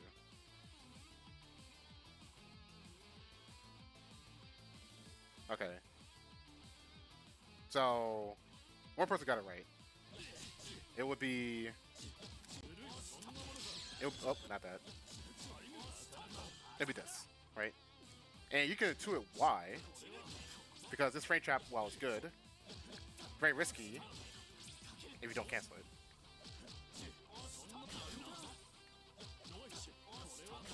And we can kind of just assume, like, okay, well, if he wants to frame trap us, he's going to want to use the cycle. So we don't have to guess, like, oh, what is he going to do? Right, once we see, like, this, we're like, okay, he's going to do the frame trap. Either he's going to do the frame trap or he's going to do the overhead. He's going to do one of those two options. So we should just chill out. We just chill out and let him use CS. Because it's not worth fighting back for him. Because you can do something like that. And he would have blocked it there. But we can do like... Oh wait, I don't have meter. I'm like, why am I not getting beat out? There, let's do this. Right, you get baited here, right? You could have just chilled out here. But because you didn't chill out, you got baited. So, just chill. And this kind of applies to a lot of characters. You might notice a lot of characters kind of doing something like this. Like Kaguya. Let me remember her Rekka sequence. It's like... What's her Rekka sequence again? It's like... Yeah, this, right? So... Right, if she starts her Rekka series, we kind of have to assume that she's probably going to send the full thing because she has a resource to back it up. Right, no Kaguyas are going to, like, do this full string on purpose without a resource. Unless they're new. Or they don't know for some reason.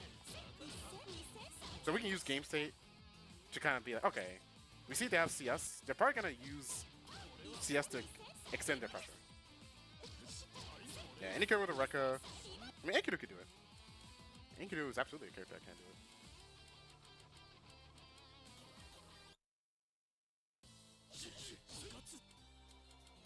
Hey, he could do like... Hey, he could do like that, Right, I couldn't rematch there, but... He could obviously frame trap you there. So, if they have to cycle, they're probably going to use it for that, or they might try to push a mix up. And I mean, mix up is like a weird word to use, I guess for me personally, because I don't personally get hit by this a lot, but oops, right, get hit by that. I'm doing it too slow, I think.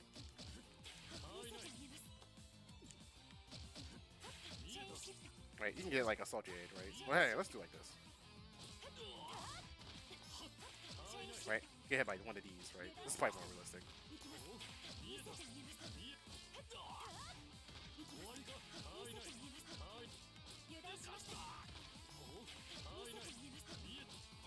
Right, so you can kind of intuit if you know what characters have like Assault JAs where they can see us.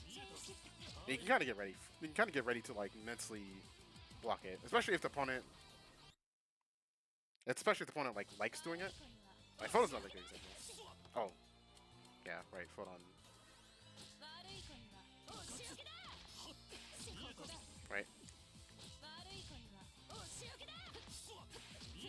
I mean, a lot of these are like 20. I think most of the overheads are like 22, 23 frame overheads.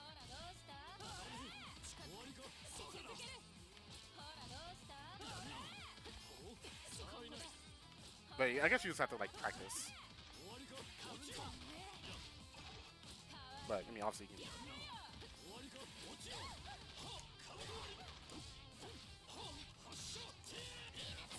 Something like that. I don't play Akatsuki, but you get the point.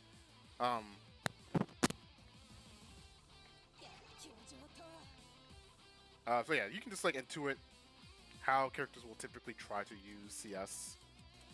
Like, if it's not a mix-up, then obviously Photon can do like, right? She's probably gonna do this, right? If you see her with CS and you see her do this, she's probably doing this. So this isn't really as much of a mix-up as I gotta react to this, as much as she's gonna do this 100%. Unless you fight players who are really good at leveraging this and just will just hold CS and won't do it. But intermediate play, people are sending this. They're just gonna send it. So you don't think about it that hard. Not until you fight better players.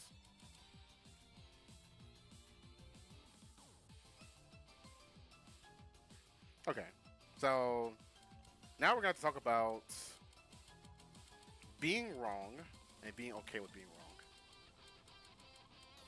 So this applies on offense as much as it does on defense. But we spent a lot of time just talking about. We just talked about like why we kind of have to like perform some flavor of risk. Risk does equal reward at the end of the day. The reward you get is either good or bad depending on like what you pick. But part of the risk is that we are probably gonna be wrong. So if we play like a character like Wald, where I don't know, right? We do like Photon, and she does something like this, and she just risks something like this, right? Right. So we're right on this. Oops. Oh, we traded, so we were technically wrong there.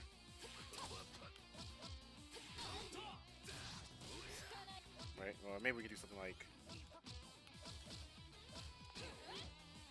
this instead. Right, so if we're like, okay, we read an assault. Oh, we were wrong. Right, we got hit, right? So if we're wrong here, this isn't necessarily the end of the world. Even if you do lose a round or a game to this, because when you're wrong, this gives you opportunity it gives you insight of what the opponent is thinking. So, based off of someone doing something like this, we can probably assume that the person assumes that we're going to try to tech a throw in that situation and is looking to bait us. So if we fall for the bait, like we just decide like, okay, we fall for the bait. Like, you know what? I don't want to get thrown. I fall for the bait. We get hit, right? So that tells us that that's what they're looking for. So we can adjust our mindset and our game plan to someone doing that. And at intermediate play, if this is all they're doing, then you can just be comfortable doing nothing.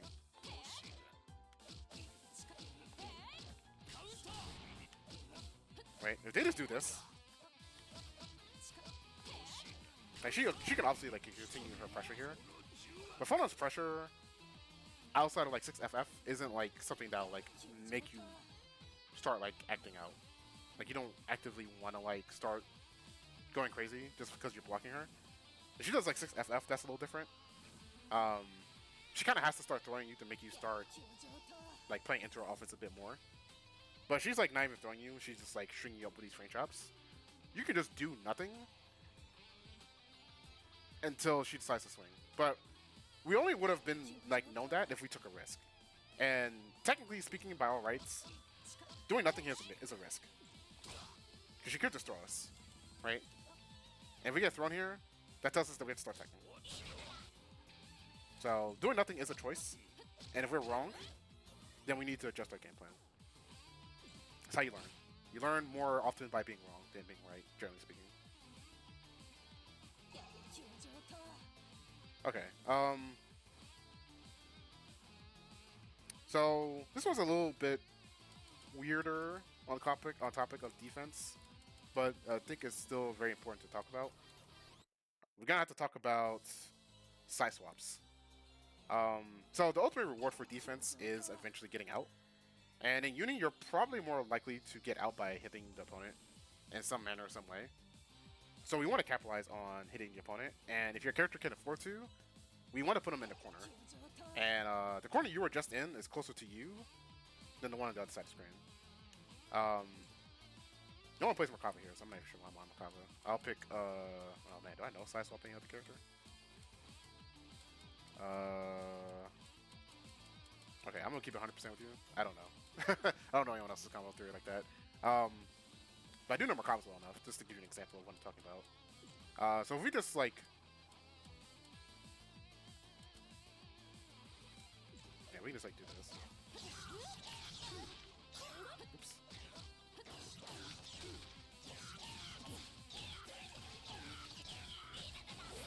Okay, so look at what we got out of that. We got some not bad damage, but now we're in the corner.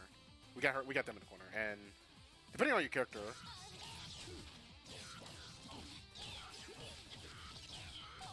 right? Depending on your character, you can get like Okizeme, you can get like really strong set play going here. Right? If your win con is just to like put them in set play, you're starting to put yourself in a favorable position where you're winning. So I highly encourage, no matter what character you're playing, find your side swap route. It's either the side swap route, or if you're one of those characters that exist in this game for some reason, if you hit them, you're gonna have to go ahead and push them corner to corner. Wagner and Hyde are pretty good notable examples of this, where they can just like coast to coast you from the left side to the right side of the screen. If you can, yeah, do it. You're putting yourself in a favorable position.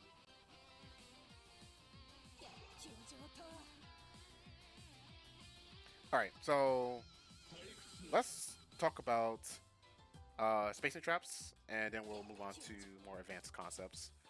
So spacing traps, and we're actually kind of playing a character that kind of excels at this, but we'll switch this around.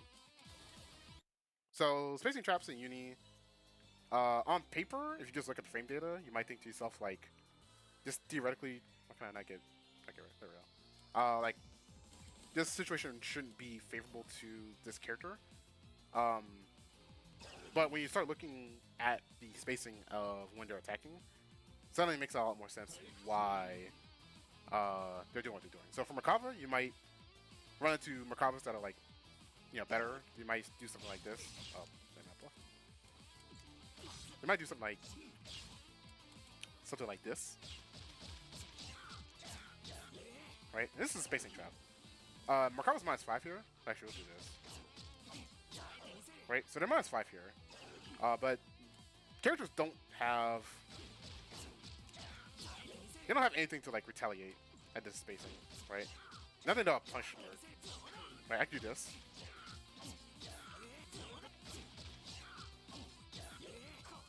Nope, can't do that. Can't do that. I can do this. I can do like dash 5B, right? But if I do that space trap, then like hit 5B immediately after, right?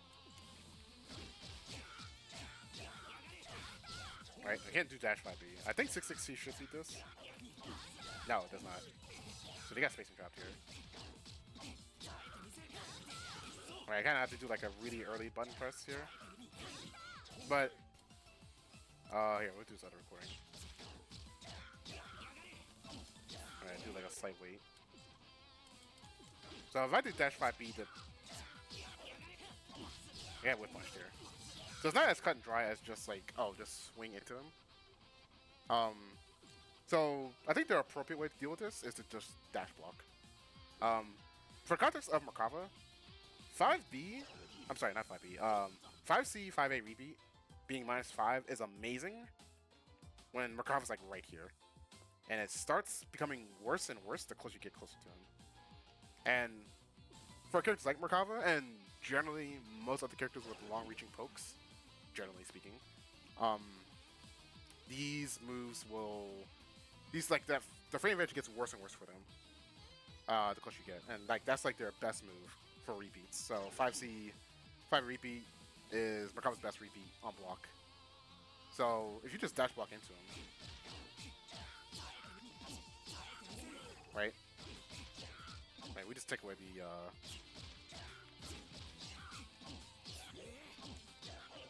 right, we can get like really close to Merkava. Right? Look at the spacing we're at now. Look at where we're at compared to where we were before. And we just like dash block at him to like get closer to him to tie the distance. We have to play no weird RPS where we have to like swing into him like that, whatever. And like hope we get lucky. We can just like dash block to get closer to the opponent. Give us like better positioning and better frame advantage on block to deal with what he's doing. And then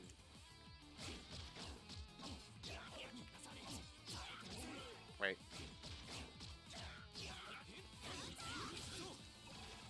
If you have like the timing, you can like dash and mash, but dash block first and then see where, like, what other options you can present on defense. Merc has meter, he can do 214C. He can't EX cancel 214A, but both those options are still nice on block. Merkava specifically, another reason why dash blocking into him is so good is because he does have ways to spend meter to be plus. He has to, in order to be plus, he has to do 63A, which requires you to be close to him, or he has to do like air or fireball, which requires him to be in air. And no matter how you slice it, he's gonna have to take a big. He has to take like not a big risk per se, but he has to create a gap to be plus. And even then, the plus frames are like challengeable plus frames. Okay, so we're gonna move on to okay, well, hold on. Before I move on to higher level concepts, does anyone have any questions, comments, concerns about anything I've been saying thus far? Anything you feel like I missed or needs further elaboration on anything? Please speak now.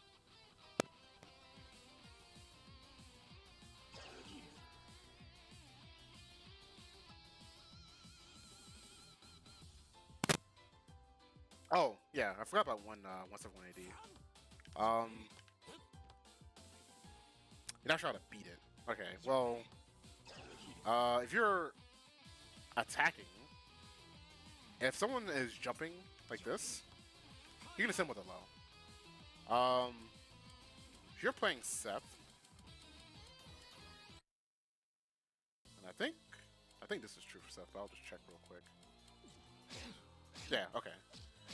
So, I don't know this for playing Blaze Blue, but if someone isn't putting 171 AD as a throw less, and you think that's what they're gonna do, just do a gapless slow. Ideally, you want to do a delayed gapless slow to give them the opportunity to try to input the move. So, Here, I'll switch this to Seth, and I guess we'll keep you as Seth. Right, so we'll have Seth do. Have him do that, and then we'll have him do. We'll try to have him do that.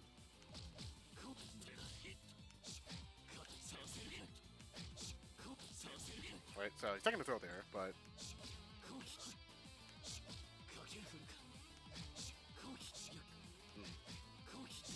There we go. Okay. I guess worst case scenario, if you can't catch them with the gapless lows, frame chopping will still hit them. So instead of be like this, right? You can kind of catch them like holding up. Absolute worst case scenario, you can just do nothing. If you like, oops, sorry. If you do like, just like do nothing, and then just react to whatever they did. Answer them that way. But honestly, sometimes if they do this, you can also just like back off. Because if they do this, they're probably gonna try to come. Well, some characters can do like no, Mercury coming out with a button if you like successfully shield something because he has a floaty jump. But you can just like back off, and you can try to punch their landing recovery as well. Okay, let's do that. Yeah, punch their landing recovery that way. I guess this also counts for if they do like 9 AD this OS. If your JA kind of like hits standing opponents, you can kind of like punch throw attempts with rising JA. So you can do something like this myself.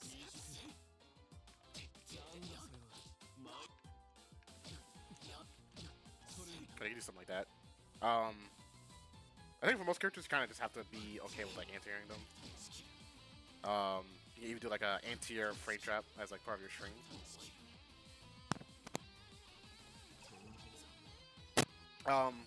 It's a little awkward for me to like kind of talk about because Merkava kind of just autopilots beating that kind of stuff on his offense anyway because of how his buttons work. But I feel like worst case scenario, you ideally want to make it whiff, so they can't do this because I don't think he can even do. But he can like do like this on whiff, but if you're ready to call this out, you can absolutely hit him. But I mean, absolute worst case scenario, if you want to keep yourself safe on offense, just like let him do it. It's like alright, whatever. Unless you have like a very formulated like this is the answer. You're not sure what to do, just let him do it.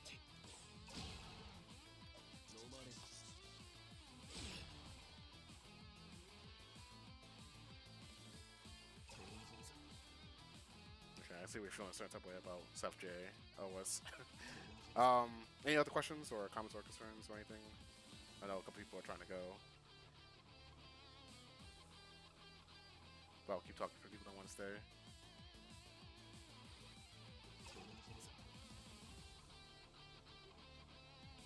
Alright, well, no one else say anything about this, so I'll shift over to some higher level concepts. Like I said before at the beginning of all this, I'm not expecting anyone in here to like listen to what I'm saying and suddenly be like a consistent top 8er like tomorrow. But if you're gonna keep playing Uni, keep grinding Uni, part of getting better is just thinking about why these things happen. And if you kind of just like take these ideas and keep them in the back of your mind while you're playing, you can slowly think about how you can incorporate these things to deal with opponents that were high level players. So I think the first thing we'll talk about is how to leverage CS correctly. I haven't really talked much about defensive CS, and I guess you wouldn't call this a true like advanced concept, but sometimes at lower level play, if you do get CS, common thing you might see, we'll just go double high for this one because I don't know how to operate Seth. Typical thing you might see is something like this.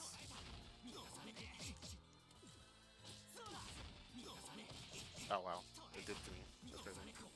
There we go. Wow, okay. There we go. Okay, so you might see something like this a lot on like low level play. Like a lot of like wake up CS. Like a lot of like, alright, I see the red mist. Alright, I'm just gonna do whatever, right? But what happens when you fight someone? Let me take this off of this. What happens when you fight someone and you do this so you don't see the red mist? Right, this is kind of like a pitfall I see a lot of like players get into, where they're just like autopiloting wake up CS a lot. So they will typically just burn CS and get nothing out of it, and someone will just like stand like right here. Man, I wish it was a way for me to like. Let me see if I can like replicate it here.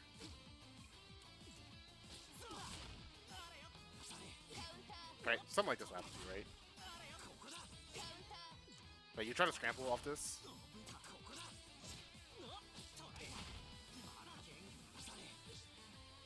This is really awkward to have like bot trying to do. Oh, I hit the 5.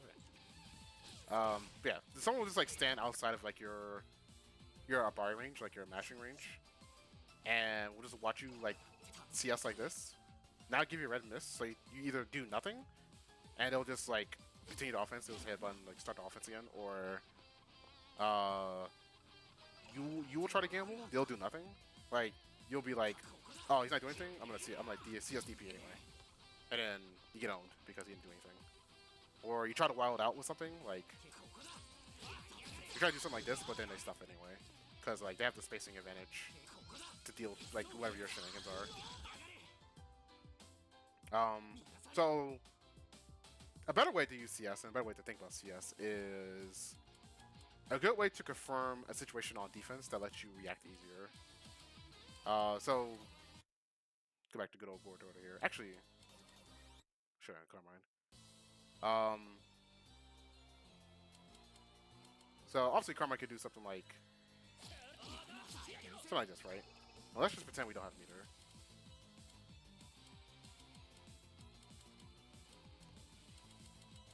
Right, no one has meter here. Right, so this is a better use of CS, right? You can kind of confirm the situation on defense, and you can kind of leverage like a Mutus reversal. I would say if you have a Mutus reversal, this is like the main threat of CS. If you don't have a Mutus reversal, then CSing here doesn't really do anything. Like if I pick Merc, I can't match here. At best I can do something like this, which isn't good. Because you can see I'm minus 15 if I did that. Right, so not very good. For characters like Merc, that is where he will need 100 meter to punch this.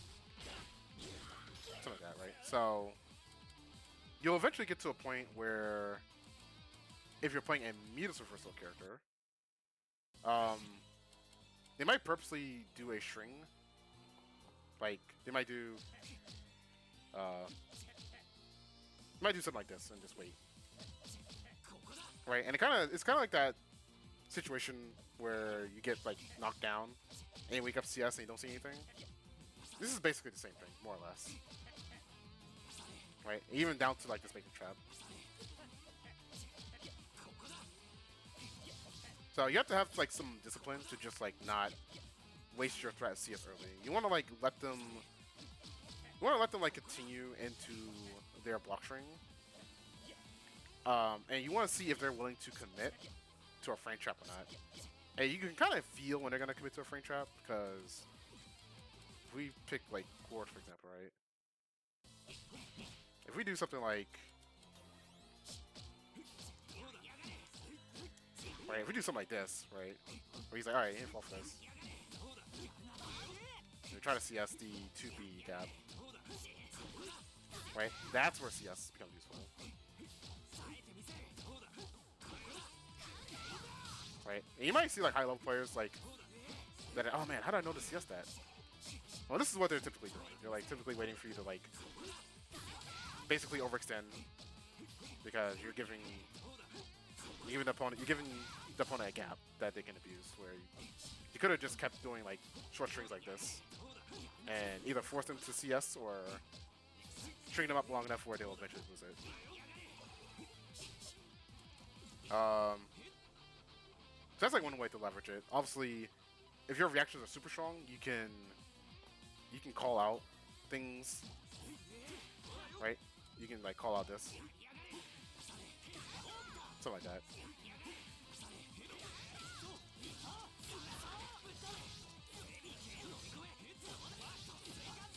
Something like that. But like if you're just like newer or like kind of breaking into it, you can kind of practice some of that stuff. Just like practicing restraint, telling yourself, hey, don't like get knocked down and wake up CS.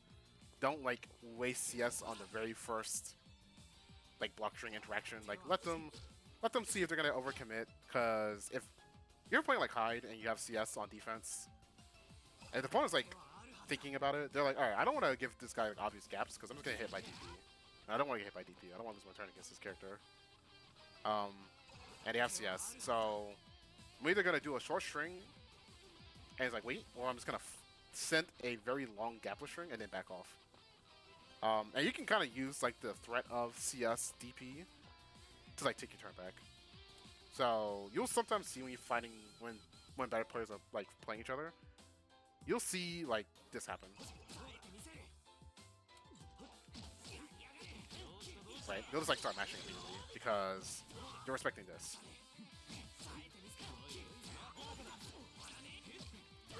Right? Oh wow.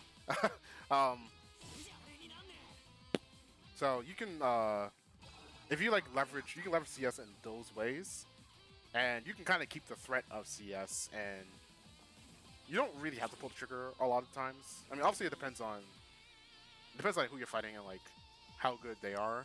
Like, do they know like if they do a short string and back off? Are they aware that you might just like let CS rip anyway? Like, it's like a mind game where the established meta is respect the opponent's CS, but then some people might be like, you know what, I'm not going to respect the CS. I'm going to go for a throw. I'm going to go for assault. I'm going to go for a frame trap, pressure reset, whatever, because I don't think the opponent is going to call me out with CS. And the reason why they're doing those things is because the opponent might think you would, and they might try to mash. And they'll get hit by an assault if they like mash low, or they might get hit by the frame trap because I mean it's a frame trap, right? So those are like the ways you can like use CS on defense, and you can kind of play that mind game. It is a mind game ultimately though, so there's no like one correct answer. But at the very least, once you get good enough, don't just do wake up CS mindlessly. There's times to do it, but don't just do it all the time because it gets easy to debate. So I kind of did talk about it with the whole leveraging CS correctly thing, but then there's the whole Abare and mashing correctly. So Abare and mashing, in my mind, are two very different things that accomplish very different things. So Abare is a Japanese FGC term that stands for Rampage. If you've played the mission modes for your characters, and you might have seen like Rampage 2A, it actually means Abare 2A. So it's assuming that you're mashing with 2A. But Abare more closely translates to like attacking while at disadvantage. So attacking at disadvantage means in Uni is what we basically talked about with the whole the opponent has to introduce these gaps if they want to open you up. Like if you're just gonna sit there and shield everything and like block all these overheads, eventually they're gonna be like, you know what, I'm gonna rapid throw. By all rights, the opponent can and probably should just keep frame trapping you because that's where all their advantage is.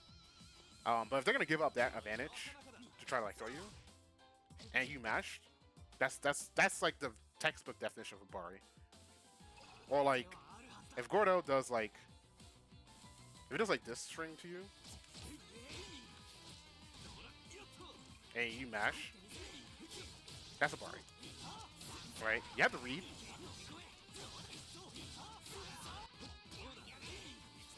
Right, you didn't want to tech throw. And by all rights, he could have done like, he could have done this instead. Oh, oh, let me try this. Yeah, he could have done like that instead to beat you. So like obviously 2-2C has like frame advantage, like +7, +5, +7. One of two. I can't remember. It's plus, like definitively plus. So if the Gore player is like, all right, well he's gonna respect my plus move, I'm gonna move in for a throw, and you mash. That is Abare, and Abare is kind of more or less done on like reads. If you start respecting 2-2A enough, and you kind of know the Gore player's habits, that's just something you kind of just get a sense for. Like, oh, he's gonna try to throw me, I'm gonna mash. Mashing correctly, on the other hand, means that a situation can be stopped definitively because you can mash. So I'll show this with Merkava. So there's a particular block string that Gordo can do. Let me give him CS. Where you can do like, oh god, right?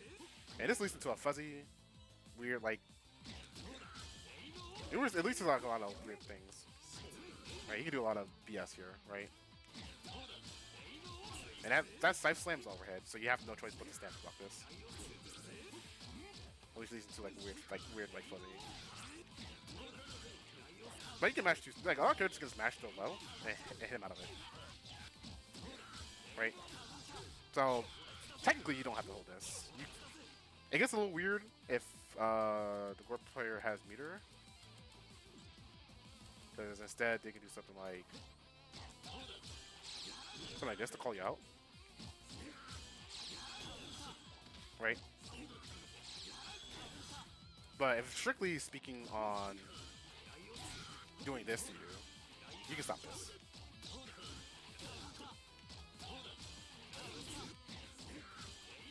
Right? You just like most characters can like hit 2C or like something that like hits them low enough where you're not standing up and hitting him. But you can't stand up and hit him because while it's twirling that side, the hitbox is active. So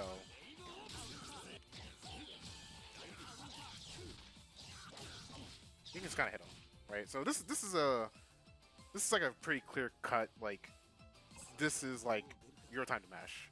Like if you want to stop him from doing this BS2, you need to like mash. Obviously it gets a little like playing a lot will be like you kind of just have to like know. You kind of just have to like know like when a situation like this is gonna happen and knowing that this is like the answer. Technically speaking, if you have a read or I guess just like godlike reactions, you can also just mash. You can mash on some standing overheads reliably, especially like Gordo. Like you can mash on this. Right, it's not a lot. There's not like a lot you can do to like get you to like not mash on this, but you can mash on this. So yeah, that's how I consider the difference between the two. One, Abare is more done on a read and more like a player interaction kind of thing, and mashing correctly is D spot to mash. So less of a mindless mash, more of a intentional mash. This attacking here will get me out. I guess to talk about another situation where you can also mash. I'm gonna pick Wagner for this, and then pick Fatista. So I'm gonna try to do this. I don't play charge characters, but oopsie. Right. So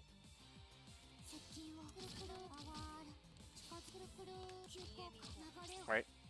Obviously, if you block B drill, you're like, man, I'm out of mix-up. But then she CS's, right? But what if? What if you just did that? What if you just did this? Oops, okay, well maybe not that. Yeah, what if you just like say, no, I don't want to deal with this, right? So that's another example of like mashing versus Abare. Like you can technically like, if you were like, man, I wish I can like, man, this is, there we go. That's so much harder to time that would be. Yeah, by all means you can like mash here. This is Abare. This is mashing. IMO.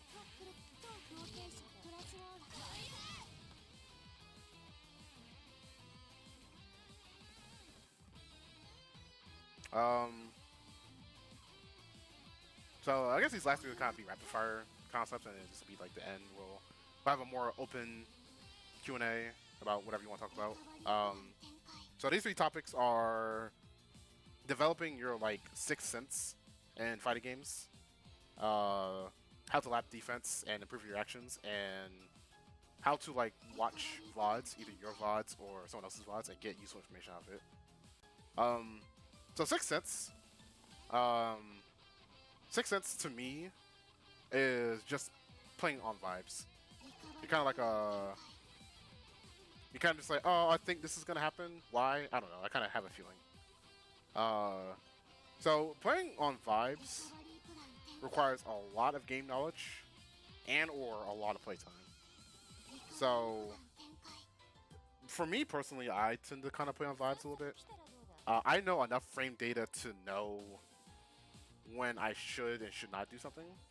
But a lot of the decisions where there's like opportunities for me to interact and it kind of turns into a rock, paper, scissors type deal, I kind of play it based off vibes. I'm like, well, you did this last time.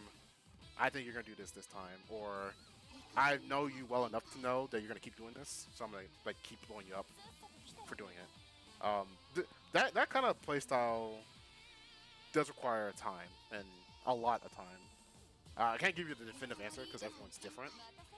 But I think the longer you play with intentionality behind what you're doing, the more you can kind of just like play off vibes. In fact, if you've seen that meme where like it's like the Dunner Cougar like curve bell thing where it's just like the caveman being like, I'm mashing 5A, and then on the top of the bell the guy's like, oh man, I gotta match my 5-frame move to beat this -5 on frame block thing, and I gotta account for it if the opponent has meter, and then like the enlightened guru on like the right side is just like, yeah, I'm mashing 5A. It was like, it's kind of one of those. It's kind of one of those situations where like you kind of just know. It's really hard to like talk about and like teach. But I think for me, yes, thank you, thank you, TJ. Yeah, I just understand buttons. Yeah, like at some point you will get to the I'm hitting buttons, but you're like intelligent about why. You're understanding why you're doing it. Unlike the caveman who's just like who's just doing it just because it feels good. He doesn't know why. He can't quantify why it feels good yet. The guy on the right can, the guy who's been playing for long enough can quantify why it feels good to just like do what you're doing and have it work out. As far as like lapping defense, lapping specific defense requires you to like put yourself in like quasi real situations. So you may notice a lot of times. So I'll switch to high for this. Actually, we'll switch to who haven't I used? Use Byakuya, I guess.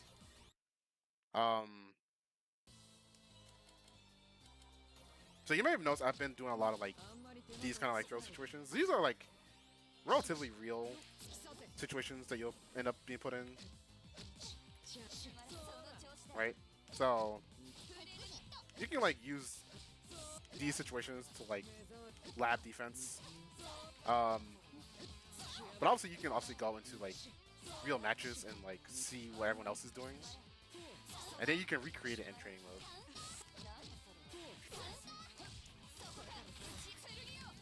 I can't do combos. And this doesn't just account for things like strike throw. You can also practice like someone doing this enough. And this is what I mean mostly by like practicing reactions. Because I firmly believe after playing like a couple other different fighting games, moves like this get harder to react to if you've never seen it before. Like if you didn't even know this was an overhead, you just get hit. So your brain has to get used to the concept of this move being an overhead.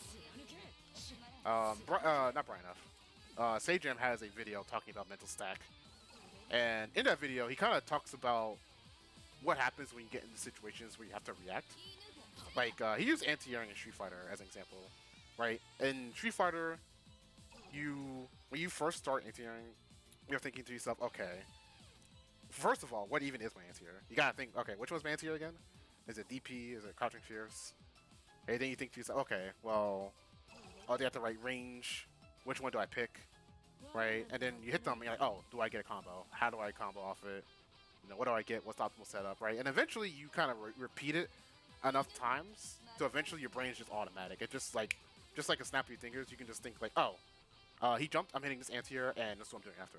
Right? You don't give it much mental thought. You just kind of do it, and you can kind of do it in Uni too. Like a lot of times when I'm blocking overheads, I'm definitely just like, oh, that's not overhead. I'm reacting. I'm like, okay, I've seen this enough times. I know what this is. I'm just standing up. I'm not thinking, oh, what is this? Right? Oh, what is this? I don't know. Oh, okay. Yeah, overhead. Oh, yeah, overhead. Okay, nice.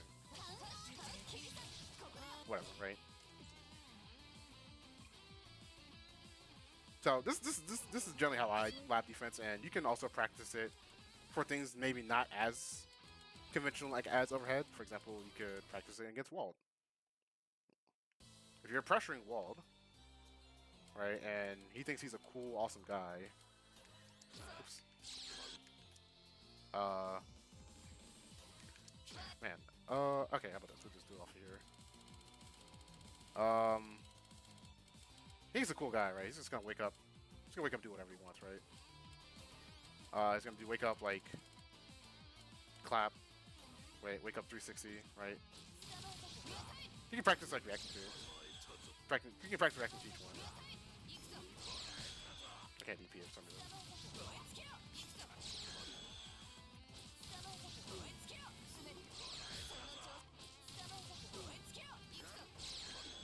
Right? You can kind of just like practice reacting to each one, and it might be easier to get a tell of like what exactly he's doing mid screen. But this is just an example, right? Because 360 can be jumped, but EX clap cannot be jumped.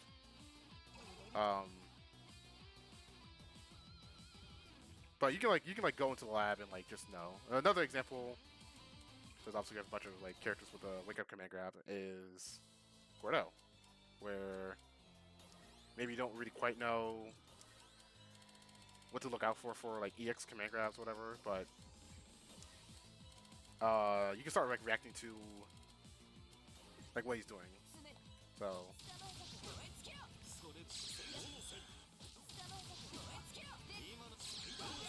That's what I mean.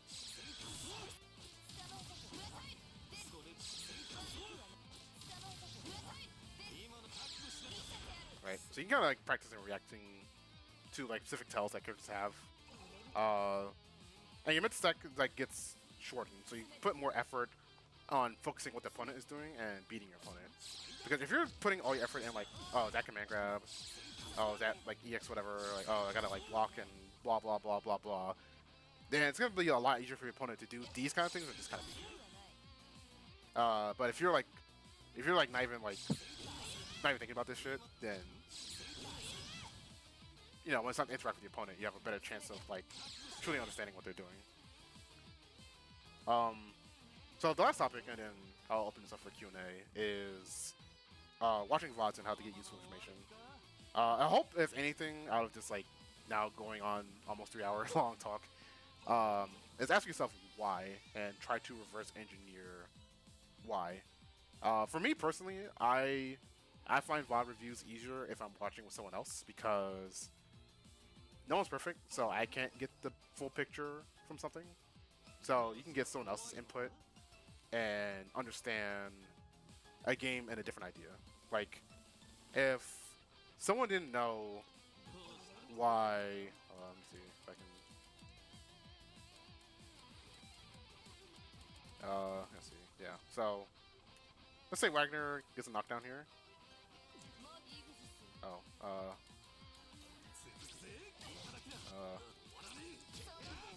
Actually, no. Let's do this. Right. So let's say Wagner got knocked down here. Oh. Right. If you don't understand why Wagner's doing this, and you're like watching Red Blade do this, you're like, man, what is this? Like, why is he doing this? It can be a little hard to parse. But if you get someone like, I don't know, if you like someone else who like knows what's going on, they'll be like, oh, all EX moves are like throw and Vuln frame 1 up until frame 3. So he did this to beat throw. And it's +9, and it's like relatively fast. It's like 5 frame-ish startup, so it's just really, really good at beating a lot of different things, and also keeping your turn on block. So you think, oh wow, that's pretty good. I should try doing that, right? And maybe that information wouldn't be as easily parsed if you yourself were just watching by yourself, but you have a lot of different avenues to learn. You can obviously go into the lab and find out why. You can go on to Mizumi and then take a look at the properties and be like, oh, I'm seeing that like it's throw and Vuln. Let me check what the opponent did in that situation. You saw the start of throw, so you're doing it to be throw. Stuff like that. So like if you just ask yourself questions like why, you can get useful information, and you can start applying this stuff to your gameplay. And talking to people also is pretty helpful. Talking to people that play your character, people who have fought your character a ton, is also particularly useful information. But even when you're watching your own VODs, you need to ask yourself why you did something, and also ask yourself what was the opponent doing. Like, why did my opponent do X? Are they doing X because it's working? Why is it working? You know, you kind of like walk yourself down the path to find out the conclusion, and then try to work backwards to figure out like what you can do about it. So I'll say after 2.5 hours, this talk, my sermon is complete. So if you have any questions, feel free to ask. I'll keep the recording up while people talk. You can talk in VC text, or you can just try to talk in voice if you want. But if no one has any questions, or if you want to ask me questions in private, that's also fine. I'm going to end the video. So, does anyone have any questions? Yes, no, maybe so? Comments, concerns?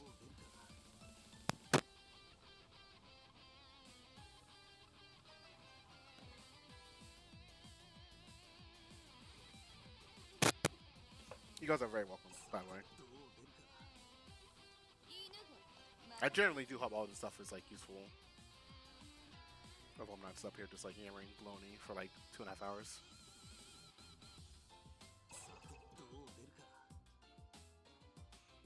Alright, I do see Tim typing. I'm not sure if he has a question or not, but yeah, yeah, if you have questions, you can always feel free to just ask me.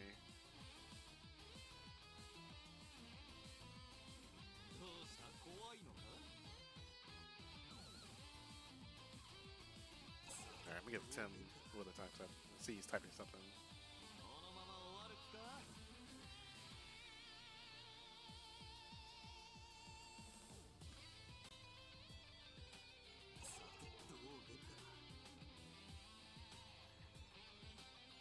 Actually, I'm gonna go ahead and end the recording. Oh, okay, no, hold on, wait. Okay, maybe I missed the part while you talking about it, but aside from CSing at the right moments to match the gap or CS, when would you CS in regards to the cycle?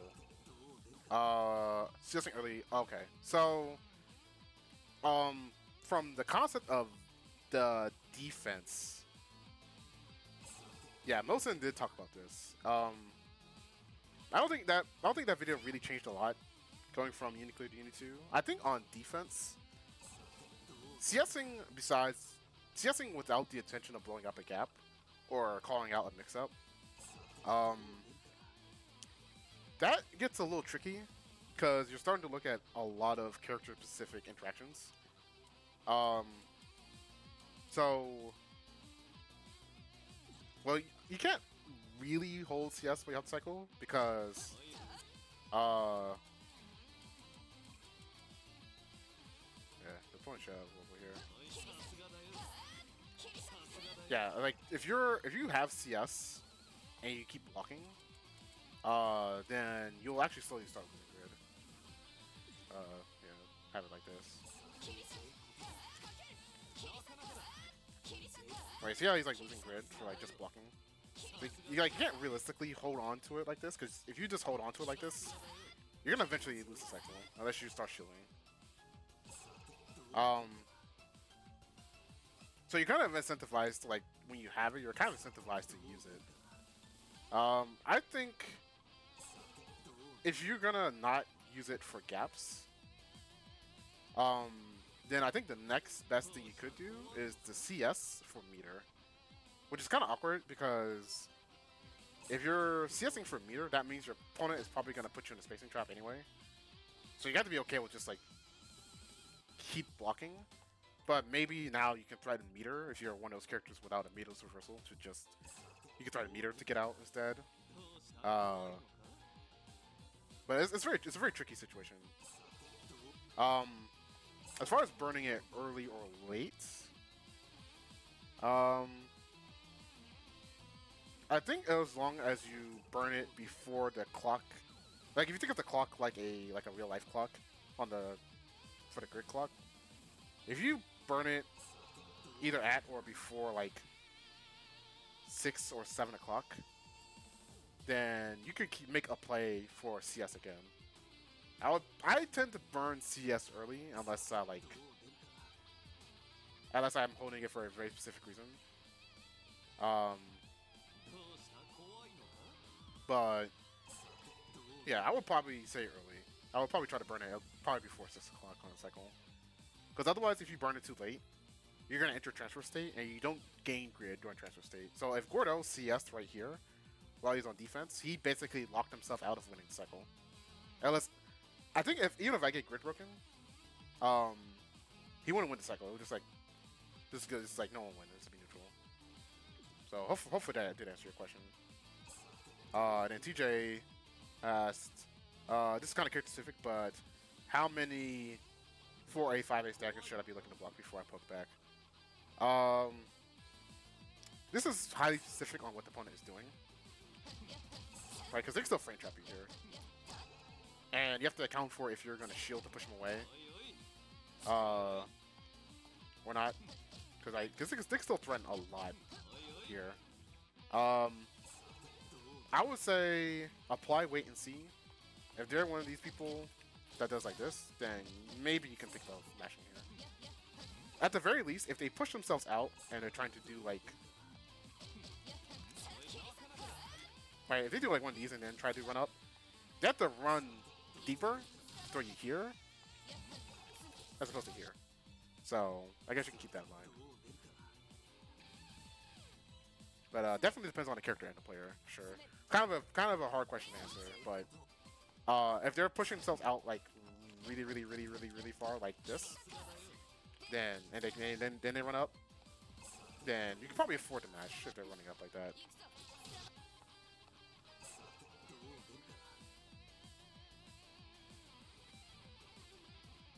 All right, great.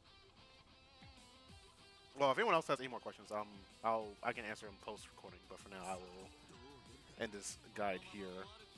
As always, if you have questions, comments, concerns, let me know. I'll address them. So thank you everyone for coming, and I'll see you at the next talk.